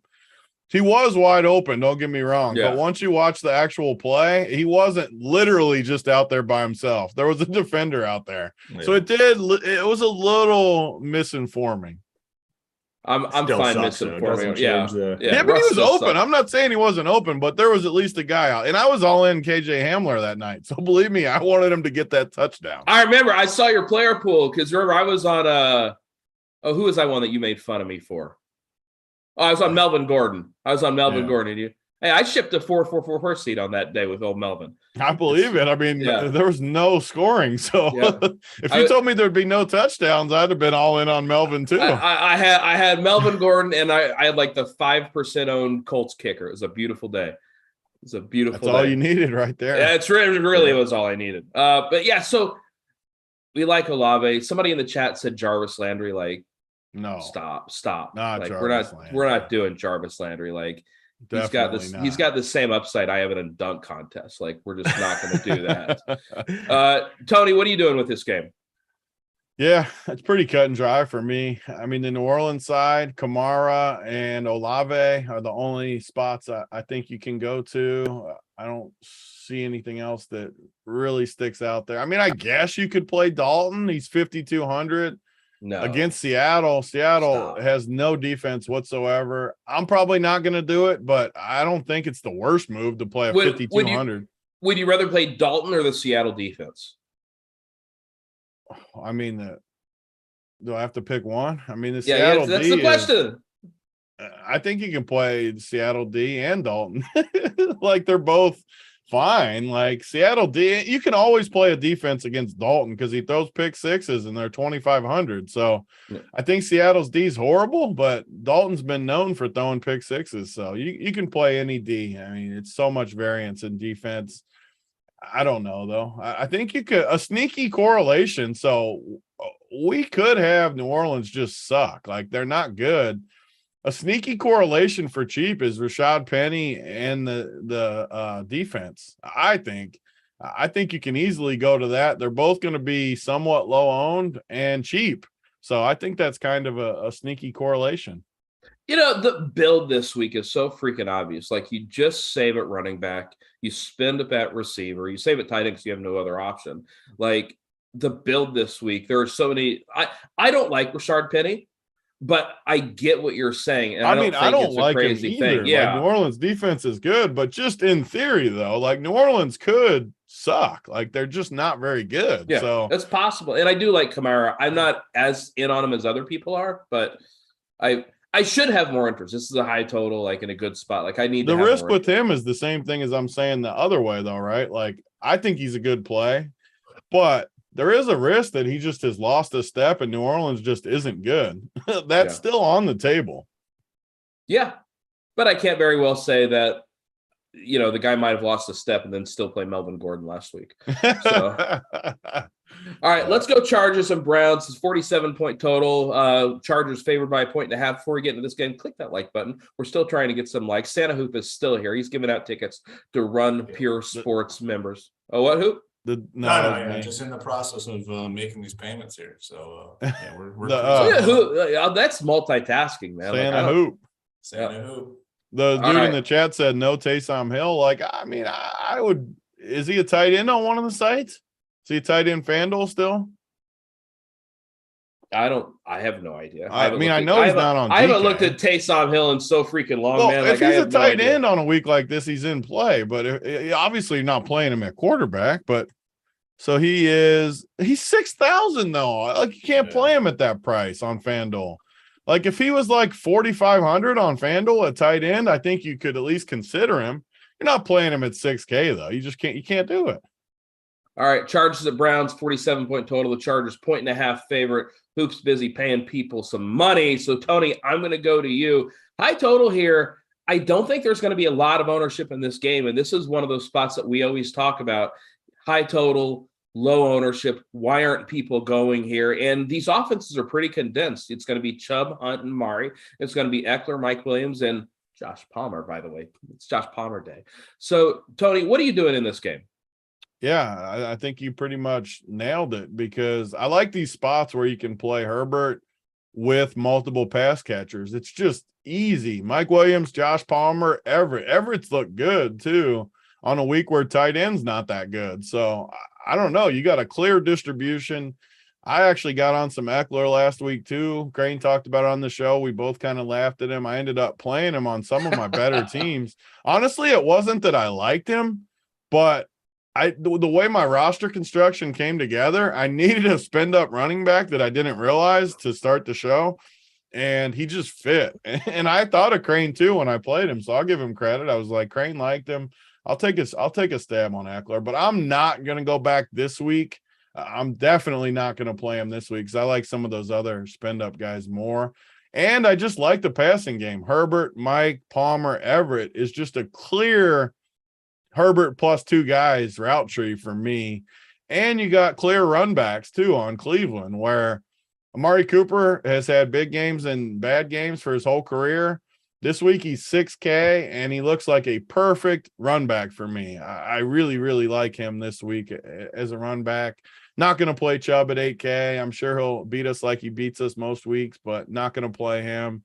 So yeah, this game's easy for me. Herbert plus 2, run it back with Amari Cooper. Yeah, I will say I don't really like Mike Williams. Cleveland really locks down top receivers, and Mike Williams is so obviously the top receiver there for the Chargers that I expect them to pay him a ton of attention. But Josh Palmer, they do get lit up by secondary receivers, and Josh Palmer with no Keenan Allen there, I think this is the week we see him spike. And at 5,100, nobody's playing him because, well, it's Josh Palmer. So I fully understand not wanting to play him. He only had 1 target last week, but the 2 games before that, 9 targets, 8 targets. So we know he will get thrown the rock. I'm a big Josh Palmer fan this week, and in tournaments, I think he's a phenomenal play. Hoop, what are you doing in this game? Yeah, we're 3 for 3. I really like the spot here. I mean, Josh Herbert, a couple weeks after the rib injury, has to be close to full strength, and really like the Chargers in this spot in general. And it just sets up perfectly for, even if you do like Eckler, I think you can play him here. I mean, I'm going to be more on the passing side. I want some exposure to Herbert, super low owned. Mike Williams, Palmer, Everett has been, I don't know, probably one of the best tight ends in terms of productivity at the position, fantasy wise. And then you got the run back in Cooper or in Njoku on the other side, a mid-price wide receiver and a cheap tight end. These stacks, I think, for the Chargers are going to be really, really low owned. And there's just a ton of upside built in. So I think we're 3 for 3, kind of in lockstep here on this game. But Tony's not for 3 for 3. He left.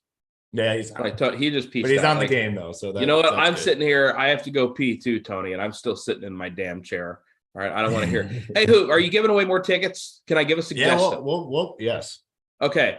Do you remember before the season, Landa did the top 10 things that he missed about the Sunday? Oh yeah, we got to hook up Landa. You're right. Okay, yeah, so Landa, if you're a Run Pure member, and I think you are, go ahead and shoot hoop. Yeah, Landa's the most loyal of all. That top 10 was just great because he nailed almost all the top 10 moments here on the show. Yep. I mean, it was a great list, phenomenal list, really. Appreciate it, guys. If you haven't clicked that like button, do it. We'd really appreciate it. We're over 1,000 likes now. We're trying to get to 1,200 to get our plays of the day, and you want that because wait, Tony, it's nice of you to join us. What did you do? It's me and my son here. The rest of them are gone, and he was out there whining about something, so I had to check real quick. Okay, I understand. That's fair. That's fair. I thought you just wanted to take a piss or something. I understand. I wish. All right. Why does everyone want to play Kareem Hunt? Like, I always hear Kareem Hunt's name. I don't get it. Like, I don't because like once a year he has a 2 touchdown game and everybody chases it. Says the he's guy not playing even like Davis. cheap. Like if he was like 4,800, I'd like him, but he's 6K. Yeah, I'm not playing him. Like I like Amari and Josh Palmer, like which is going to be a pretty unowned stack. I love it. I mean, yeah. Oh, we got our boy Locks wants to give another ticket too. I mean, Santa Locks. I love it. Oh, I'll throw him one more ticket too. Wow, Locks. I mean, just what a good dude. Just awesome guy overall. Gave away tickets last night. Hops in, giving away another ticket. Love to see it. Absolutely love to see it. I feel bad for him too, because my whole life I've been overshadowed by Hoop. I mean, he's always been one step ahead of me, just owning me. Yeah. And then last week, Locks, our boy Locks. I mean, if it was any week outside of when Hoop wins the Millie, we'd be like, Locks, man, he ships 200+ K. He's giving the tickets away. And like always, I mean, Locks, I feel you, man. It's the story of my life. Hoop always one-upping me. Yeah. Locks has to get overshadowed. Crain, I mean, don't you feel bad for Locks? Nope. He won a quarter million. He did fine. Yeah, he did just fine. Good tag team effort. Who finished the guy with that flying elbow or whatever my move is, and I tag in locks, and he just submits them and finishes off. All right. Well, let's speaking of finishing guys off. I think the Bears might be finished off right now. It's 44-point total. The Vikings 7.5 point. Locks is Big T's daddy. Why'd they say Locks is Big T's dad? That's hurtful, Myers. Why is he my daddy? He's my cornhole partner. All right. So this Vikings side is not going to be popular. How come Crain always transitions on me, Hoop? Remember the good days when he would joke with us? I lost my train of thought. I'm reading the chat. I'm reading Twitter. I'm looking at this damn Bears game. Like I'm back on track. I'm still whining about my Cardinals. I'm still whining about my Cardinals choking last night. Like it's just not great times. Your Cardinals were a tough scene. Oh man, 2 days ago. How did they blow that? What were they? 94-0 against when they were up 1 or 2 run. Yeah, like it was like the manager messed it up. Like that's all it was. It was a total like they tried to bring in the Cardinals move, by the way. You guys always blame your damn manager when you go down. Like always. Okay. So we have our closer get hurt in game 162. He brings him in to try and make a 6-out save, which he hasn't done all freaking season. And then he's stunned when the pitcher comes in the 9th and just starts beating dudes. Like it was just a disaster. They're up a run with 2 men on, and instead of playing a double play death, he brings the infield in for no reason. They hit a ground ball that would have been I don't want to talk about it. It just makes me sad. Makes me sad, like the Bears. All right. Hoop. These VIP says Crain is hanging out with Holden too much, becoming a professional host. Oh man. Holden will tee you up with a joke, and then you respond or whatever, and then he's already on to the next thing. And then he goes right on to the next game. Exactly. Hey, Hoop, how about those the cabinets in the background? I really like those. Well, Holden, I got a great story about the cabinets. All right, yep, good. See ya. We're on to the next thing. Did Big Bellinger just get a touchdown? Hopefully he did. Is there a morning game today? Yeah, the Big Bellinger. Oh, I've been awake for like 10 minutes before the show. I didn't even know there was a morning game. Mr. Bellinger went to the house. That's huge. Let's go. All right. Let's go to the next game. I don't know. Sorry, now you compare me to Holden, and I'm like, that wasn't me that compared for the bottom. I know who did it. Who did it? It's a hit and run, VIP man. in the chat did. Okay, VIP. I like VIP. I gave him a rock bun one time. All right, Vikings. Tony, what are you doing with this Minnesota side? I'm coming back with my man Justin Jefferson. Yeah, and he's going to be very low owned, and I don't understand why. Probably because he hasn't looked great, but man, you still look at his numbers. He's had some monster games. I really think he's going to come in like 5% owned. I do. Everyone wants to play Dalvin. Everyone wants to play other spots, and I just don't get it. I'm going to play friggin' Justin Jefferson, and I'm going to enjoy it. I can play Dalvin, but I'm not as high on Dalvin as the field is, and I don't know. I just don't like it. Irv Smith is cheap again on a week where we need tight end. I think you can go to Irv. Cousins is in the 1:00 time slot against a bad team, so I think you can play our boy Kirk, even though he struggled at times for us. Bears side, it's tough. Montgomery's back. He's priced up. What was it? I'm just saying you're nuts if you play any of these Bears. Well, I always, how I am with the run backs. Like if I play Jefferson, if I play like a little stack, I want at least a Bears guy. And I think you can play your boy Mooney still in a run back at 55K. I'm not playing the running backs. So I'm due for you guys making fun of me too. So I will say, I don't think Mooney's insane. Like in a dome, in a game. I was getting to the insane part. Okay, sorry. So that you guys could make fun of me. I don't think Fields is the worst play at 5,300. Wow. See, that's what I like. I love when I get that noise from you guys. He actually, a good show. Like he actually might be the worst play. Yes. Like he might be the worst. Beat it into me here. The worst play on the slate. He doesn't throw. He sucks. What do you? I mean, like he's a quarterback. So I gave my reasoning on that preview show this week, but I think he's like sneakily been in the worst possible spots this year. He's played all bad weather games at the Giants. He played the Texans. Yeah, but it was in terrible weather. He didn't have a chance to do anything. That's fine. I wanted you guys to make fun of me anyways, but it's indoors now. Got it. Perfect spot. I think he's a pretty good play. So I'm glad you guys made fun of me. Now I want to play him even more. I'm going to stick him up both of your asses. Yeah, I mean, you're going to need something up your ass. Fields, Mooney, Jefferson. Sign me up for that. Wow. Tony, man, we really just had a good thing going. This you don't realize how happy this makes me. I mean, I needed this moment right now. If my MediaCom wants to cut out right now, I'm cool with that.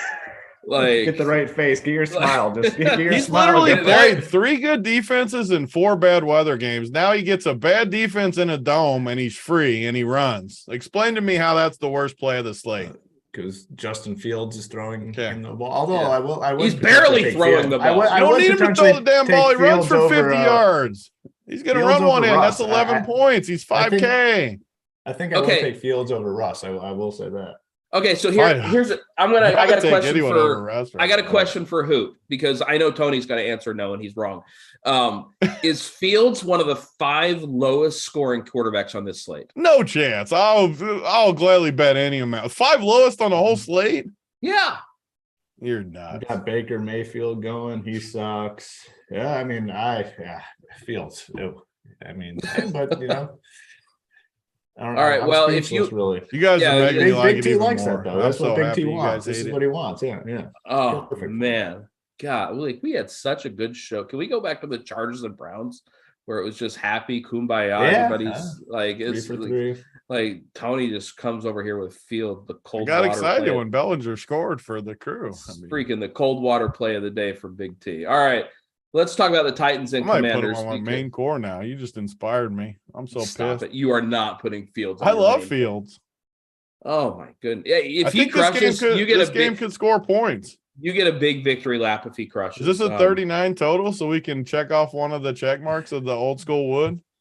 I did. You know what I yeah, that is true. Yeah, I mean they're in the teens, so that's the first box that's checked. What's the overall total? Where's it at? We pulled 44. Decent. Yeah. And it's 44 total. 44, baby. I did say like my goal with switching over to 150 was to catch up to Big T in terms of overall financial stability in life, and this game might make that a little bit easier if he's playing Mr. Fields. I might start climbing. Okay, so I'm just looking at some of these quarterbacks that might be worse. Baker, Cooper Rush, Teddy Bridgewater could be worse, so I don't mind him today. Teddy Bridgewater could be worse. That's the other guy I like. I like Teddy. Teddy. I'm just like guys that might be worse. Teddy Bridgewater is definitely way better than Kenny Pickett. Yeah, I mean Teddy Bridgewater might be the nuts today, so that's why I was hoping you weren't making. All right, I'm going to 7. I'm going to 7, bottom 7 quarterback. I'm backtracking a little bit. How many are on the slate? What is this? How many game slate? It's 24. They're 24 guys. Quarterbacks. Yep. Yeah. Yep. All right. Titans 7's and Commanders. Probably a decent guess. 7.5. I'll take the under. All right. Yeah. So 43-point total between Tennessee and Washington. So pick them. God, this should be a catch-me-up game. Hoop, I have no interest in this game. Which one was that? The Titans? Yeah.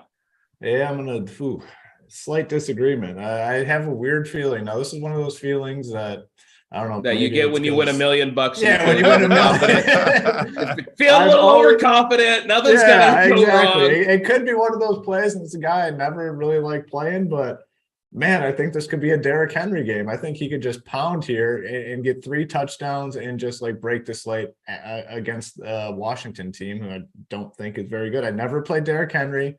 It's one of those gut feeling type plays. I'm going to be on Henry today. I think he has the potential to absolutely break this slate.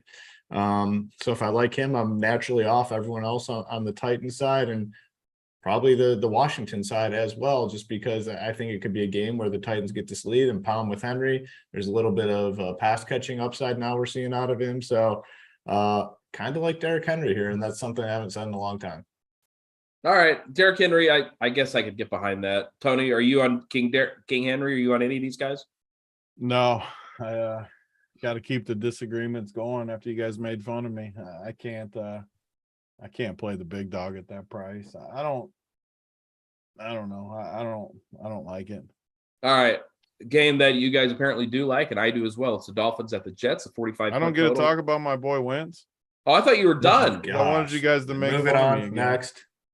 Come on. Just get I gotta keep the bacon. I just like Wentz that he is in the 5Ks and he's got receivers. I just think this is the McLaurin week. I think Tennessee can't guard receiver. I think he's gonna smash. Who was the guy I played last week against? I played someone against Tennessee and they let me down.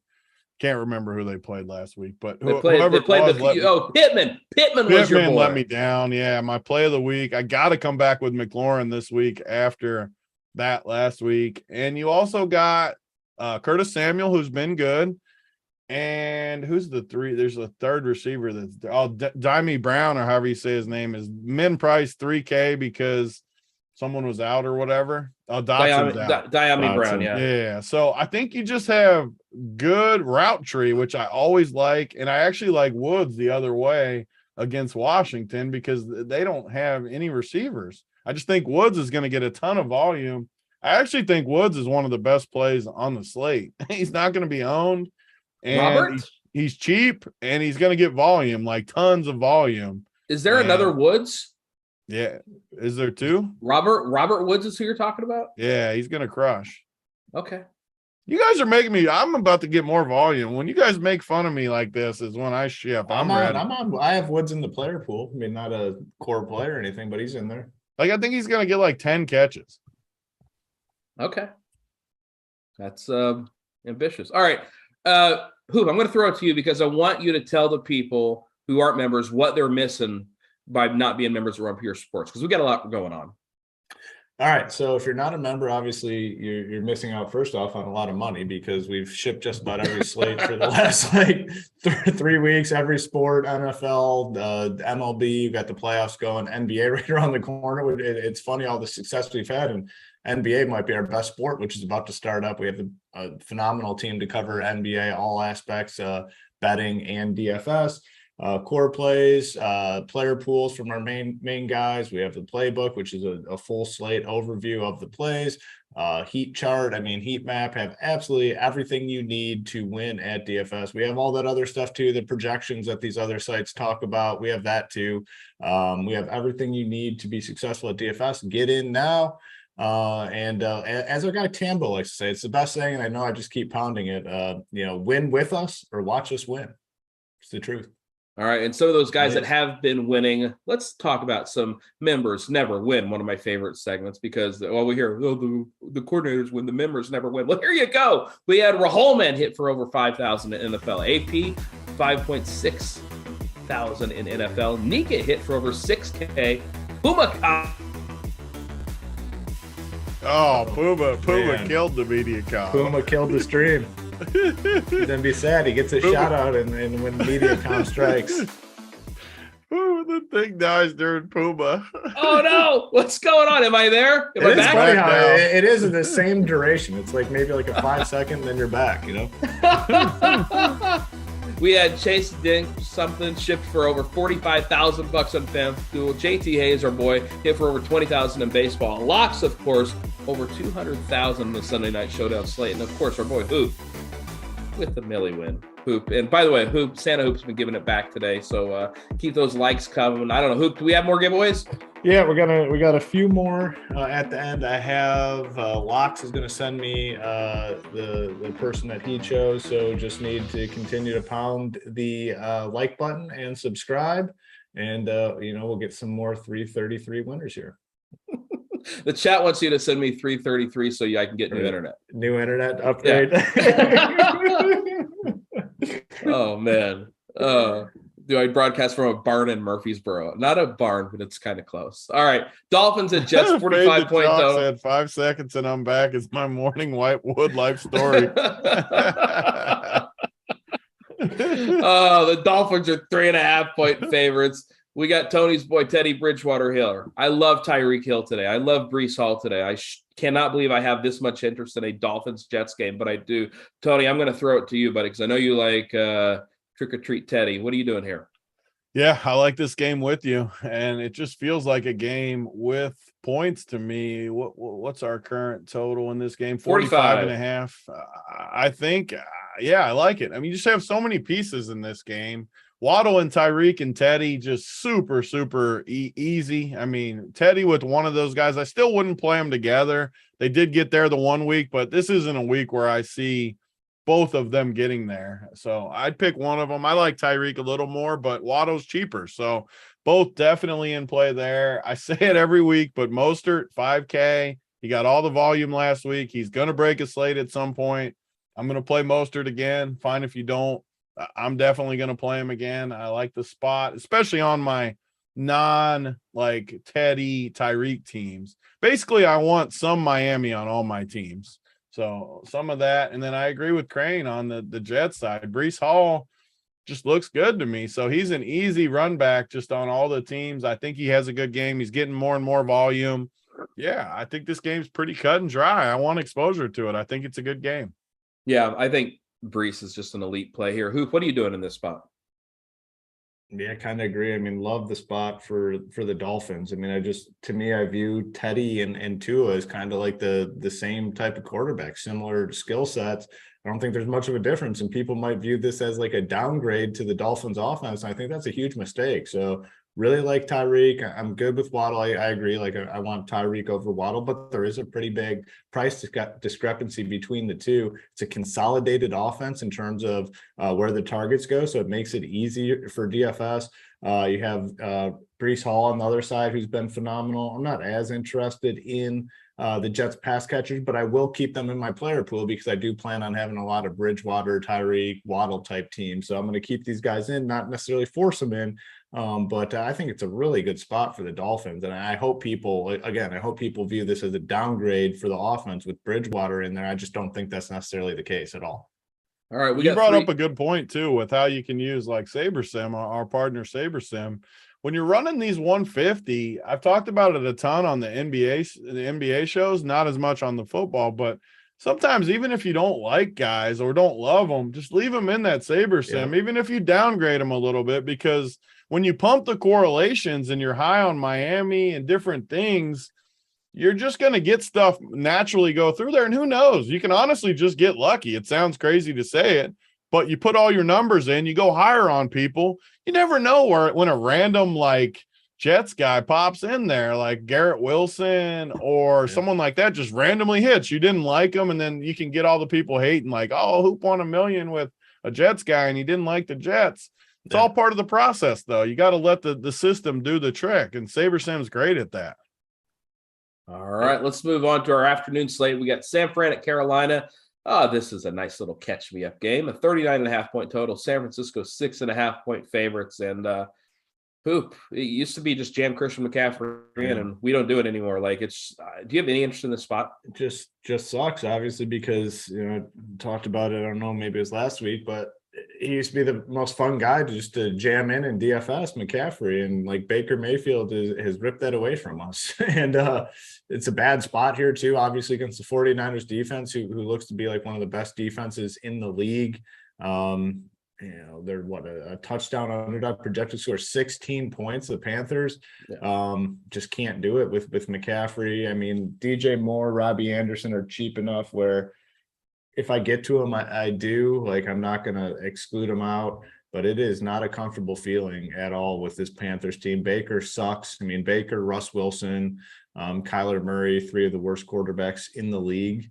And then on the Niners side, people are talking about Kittle. I can't do it in a game where they're favored by like 7. Like, they're just not going to push it offensively outside of going to like Debo. So Debo is a fine option for me.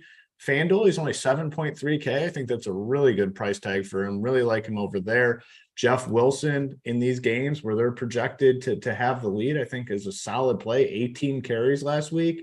I think we see something similar to that here. Probably 20 carry game. Maybe he picks up a couple of catches. If he finds the end zone, boom, he has a big game. So favorite plays here, definitely Jeff Wilson, Debo specifically on FanDuel. But, that's going to be just about it for me here.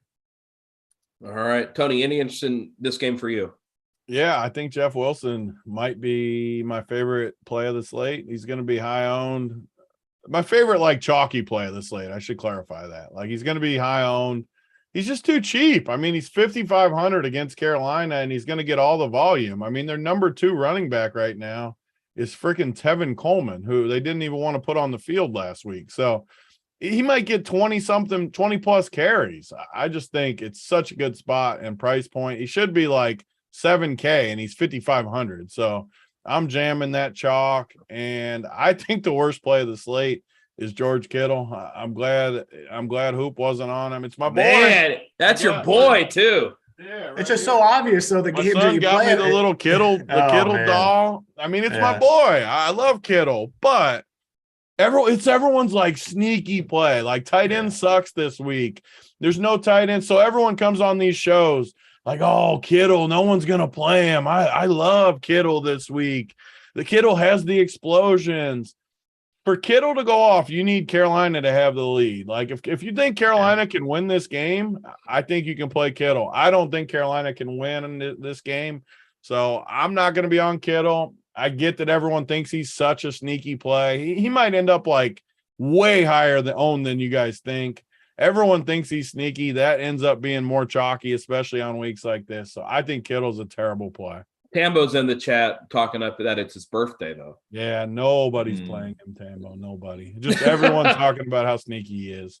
All right, let's move on to the Cowboys at the Rams. 42-point total. The Rams, 5.5-point favorites at home. And I know he's expensive, and we just talked about how Christian McCaffrey was kind of the jam-a-min guy the last few seasons. Hoop, that's Cooper Kupp this year. It's awfully tough for me to ignore Cooper Kupp in this spot. Just want to play him every week. I mean, he's the guy I think you get exposure to every week. If you've done that for the last like 2 seasons, it's been the right move all but maybe like 2 games. I think I mean, the spot here I don't think is great. The Cowboys defense is pretty damn good. But Cooper Kupp's matchup proof, game environment proof, it doesn't really matter. Game script, he's not game script dependent. He just always gets the job done. So love Cooper Kupp, and I like that they got him priced up too, where you got to make some sacrifices. The only other guy you can really play on the Rams is Tyler Higbee, just getting a ton of targets because Allen Robinson sucks. 11, 9, 4, 14 targets for Higbee. I just think it continues, and I know he's going to be popular. I'm fine with that. I have no issues playing him when he's popular, but just because these targets just so massive, and they just don't have the options. On the Cowboy side, not a ton here. You can play CeeDee Lamb. Kind of similar to those Jets guys. I'll put a moderate projection in there for Lamb. If he hits, not a core play type thing. And then Dalton Schultz, 3.4K. Maybe. I mean, not an exciting play. Maybe I get a little bit of him, but that's about it here for this game. Tony, what about you? Any interest in this spot? Yeah, I'm interested in Cooper Kupp, similar to Jefferson, where I just don't think these guys are going to be as owned as they are on most weeks. It just doesn't fit the overall roster construction. Sure, I mean, Cooper Kupp will be, 15 to 20% still, but he just has the highest ceiling, and he's just highest floor too, probably. He's just so good and fits this build because we know Dallas is going to gamble. Dallas is going to try to get interceptions. And what does that mean? Sometimes it opens up big play opportunities, and that benefits Cooper Kupp. I don't mind Higbee. I think Higbee's more of a cash game play type thing to me.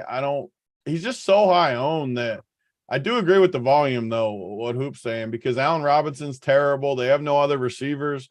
He's just clearly their number 2 guy, and that means guaranteed volume. I think he gets you like 13, which is better than most tight ends are going to have, but I still just don't see a ceiling. Like last week, how much did he get last week? That was like a true ceiling game. He crushed. He got 17 last week. Yeah. I mean, he had 14 targets, 17 fantasy points. I think that was like very, very high game, but he's a solid play. He's a good play. Leave him in your player pool. I doubt I play much. I just would rather play even like Freiermuth, I think, is a better play to me. Yeah, he's not as safe. He's not as good of a play technically. I trust the ceiling a little bit more though. So I don't know. I'm on Cooper Kupp. I'm not going to play any Carolina guys. You could play if you really liked, not Carolina. I still had that up on my. You're talking about Dallas.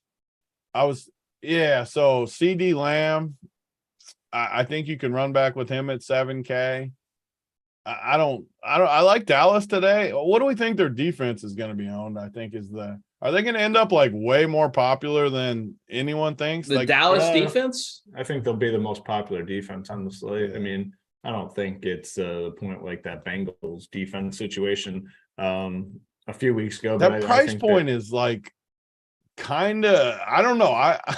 My hot take is they might end up like extremely high owned, like 40%. Yeah. I mean, there's they're a so huge gap. cheap. There's a huge gap between them and then like in terms of price between them and the next like playable type defense that people look at and say, okay, I feel good with this defense. Huge Who was gap. the D we talked about earlier, Crain, that you said, oh, the Seahawks. So Yeah, the Seahawks. I think the Seahawks going against Andy Dalton. Just mark this down. Like this is, we give tournament takes on this show. I think the Cowboys could come in like 40% and the Seahawks like 5%. They're the same price. I know I was on the other end of this take and everyone made fun of me with the Bengals. And I don't think the Cowboys will be that high as the Bengals, but I don't think it'll be that far off. And I'm kind of on a different side of the equation this time, just because maybe I was wrong the first time. I don't know. I like the Bengals that week. But if you're going to give me the Seahawks at 5% and the Cowboys at 30 to 40, I'm just going to side with the Seahawks, I think. I mean, and it's a lot more likely that Andy Dalton makes a big screw up than it is Matt Stafford. Like, I don't even know. think. Like, I don't know why there's such a discrepancy between the two. I mean, it seemed like probably like similar type plays, but one's going to be super high owned, on other going against Cooper Kupp, one of them too. And like, I don't like the Rams. I think they're kind of dusty, but they're still a lot better team than Andy Dalton and those guys. So I don't know. I like the Seahawks pivot. All right. Last game of the day, highest total of the day. We're probably about to make fun of Kyler Murray. It's the Eagles and it's the Cardinals, 49-point total. The Eagles, 5-point favorites on the road. Hoop, I'm going to kick it off with you too, because I know Jalen Hurts, you can always play him. Kyler Murray, we can always hate him. Like, what are you doing in this spot? Yeah, I mean, I look at this game and I see obviously a high total, to offenses that can be productive. You know, I've given Kyler Murray a lot of shit. I just think he's a really bad quarterback for winning football games. You can obviously still get there fantasy wise. I look at this game and outside of Hurts, I don't see many pieces that are going to be very popular. I think it's an interesting game, and let me see how I want to put this. You got to be a member at RunPure to get my full thoughts on this game. We're gonna leave it at that, all right? Because I think this is the most interesting game on the slate, and I think there's ways to go about this to gain a ton of leverage without being too popular. So you have to be a member at RunPure to get my thoughts on this game. All right, Tony, what are your thoughts on the game? I'm happy I'm a member because I want to see Hoop's thoughts on this game. I like to win money, and I don't love this game, so I want to hear his take on it. For me, as of right now, I'm highest on the two receivers, Marquise Brown and A.J. Brown. Marquise Brown's kind of been sneaky, really, really good again. His price is high. So, like, what do we think his ownership is going to be? Somewhere low. I mean, 7,200, he can't be over 10% owned. High total game. I think he's pretty interesting in this spot. So I'm going to be high on him, and I'm always going to play AJ Brown most weeks. I'm not going to play Hurts though. That's probably a somewhat contrarian take. I like him. I just think they could slug this out a little bit unless I get in the chat and see Hoop selling me on something in the premium chat. So for me right now, just the receivers. You're not going to like my stuff. You never do. Hey, Hoop, we like your stuff, baby. You're printing money. It's the end of the show, man. Hoop, what do you got to say to the people? You giving away more tickets? What's going on? Yeah. We got our final round of tickets here, and again, appreciate everyone tuning in and taking part in this celebration here today. Definitely, you pointed out Landa. Our guy Landa has been probably the most loyal person to this show since day one. He's been with us forever. Pumps the product, is always excited to be here, and we appreciate that. His top 10 moments to start the year were spot on. I mean, spot hilarious, on. All the hilarious key moments. So Landa already sent to him. The winner from Locks picked our guy Stephen Coy, so I believe he's sending Stephen Coy the 333 ticket. So congratulations to him. I got to go with our guy, K. Falik Burner as well. He's posted some good messages in there. And his kid, he said, has a baseball game, and his son's team is the Tigers, which his son's team might have a chance to beat the Detroit Tigers. So he'll get one. So shoot me your email address. And then our guy, JSP-RAD0225, send a picture in there repping the Run Pure shirt. He said he's got Bell's palsy. So want to reward him as well, a very loyal member at RunPureSports. So JSP Rad, shoot me your email, K Fleek Burner, and then we'll get those sent out. Good luck to everyone that enter the contest. Want to see a RunPure member obviously win that $250,000 there in DraftKings. All right, Tony, let's hear it. Who's your workbench play of the day? Oh man! So just one more comment because it adds another cheap tie. Another guy for you guys to make fun of, but Logan Thomas is out for Washington. Who's that backup tight end there? Bates. Bates, is he still there? Yeah, 2.6K. Yeah, another 2.6 guy. I only brought it up.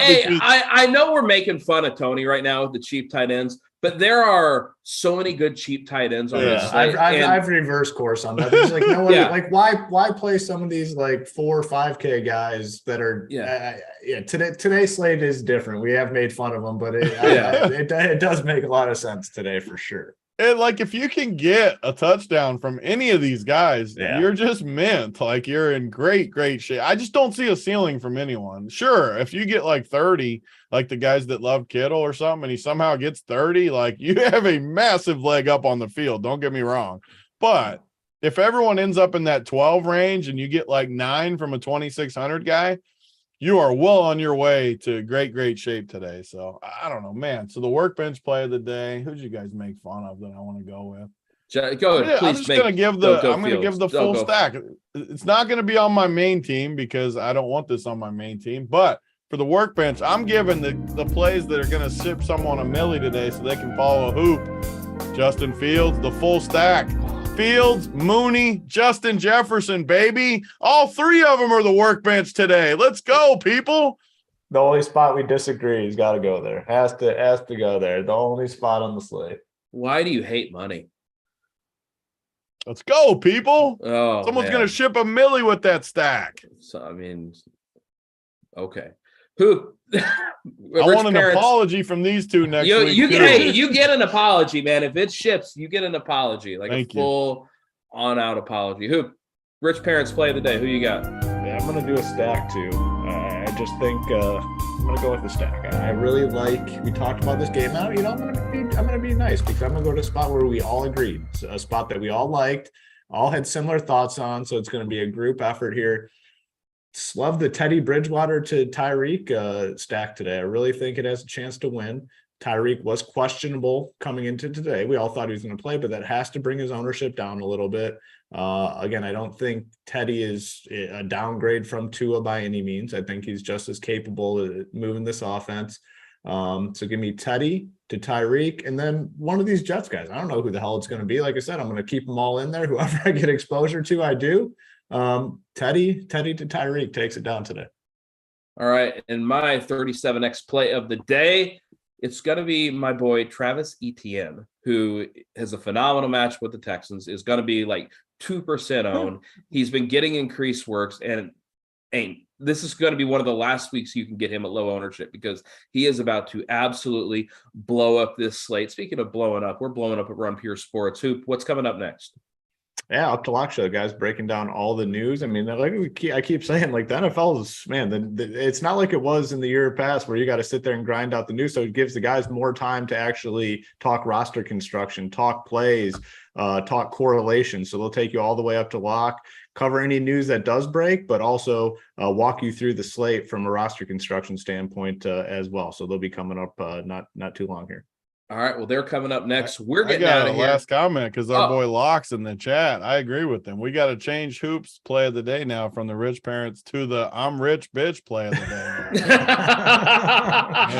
The haters would not like that, huh? Because he's Now- the rich parent now, Crain. He's not That's allowed true. to be The the rich, rich it's parent. He is the rich parent play of the day. It's just a picture Yeah. of him and his kid. I Yeah, love it. yeah, we'll just It's get his I'll get a picture of his me and my actual kids. family portrait. Yeah. Yep, you can take the picture from when I won the million. It would be Yeah. perfect. Hugging my son and daughter would be a perfect graphic now from here on out. The Just to rich own- parent play of own the the day. That's so Photoshop, good. just the actual portrait. All right, guys. Have fun. It's been a blast. Thanks, Tony, for joining me. Thanks, Hoop, for joining me. Thanks, Simon, for producing. I'm Eric. We'll catch y'all later. Peace.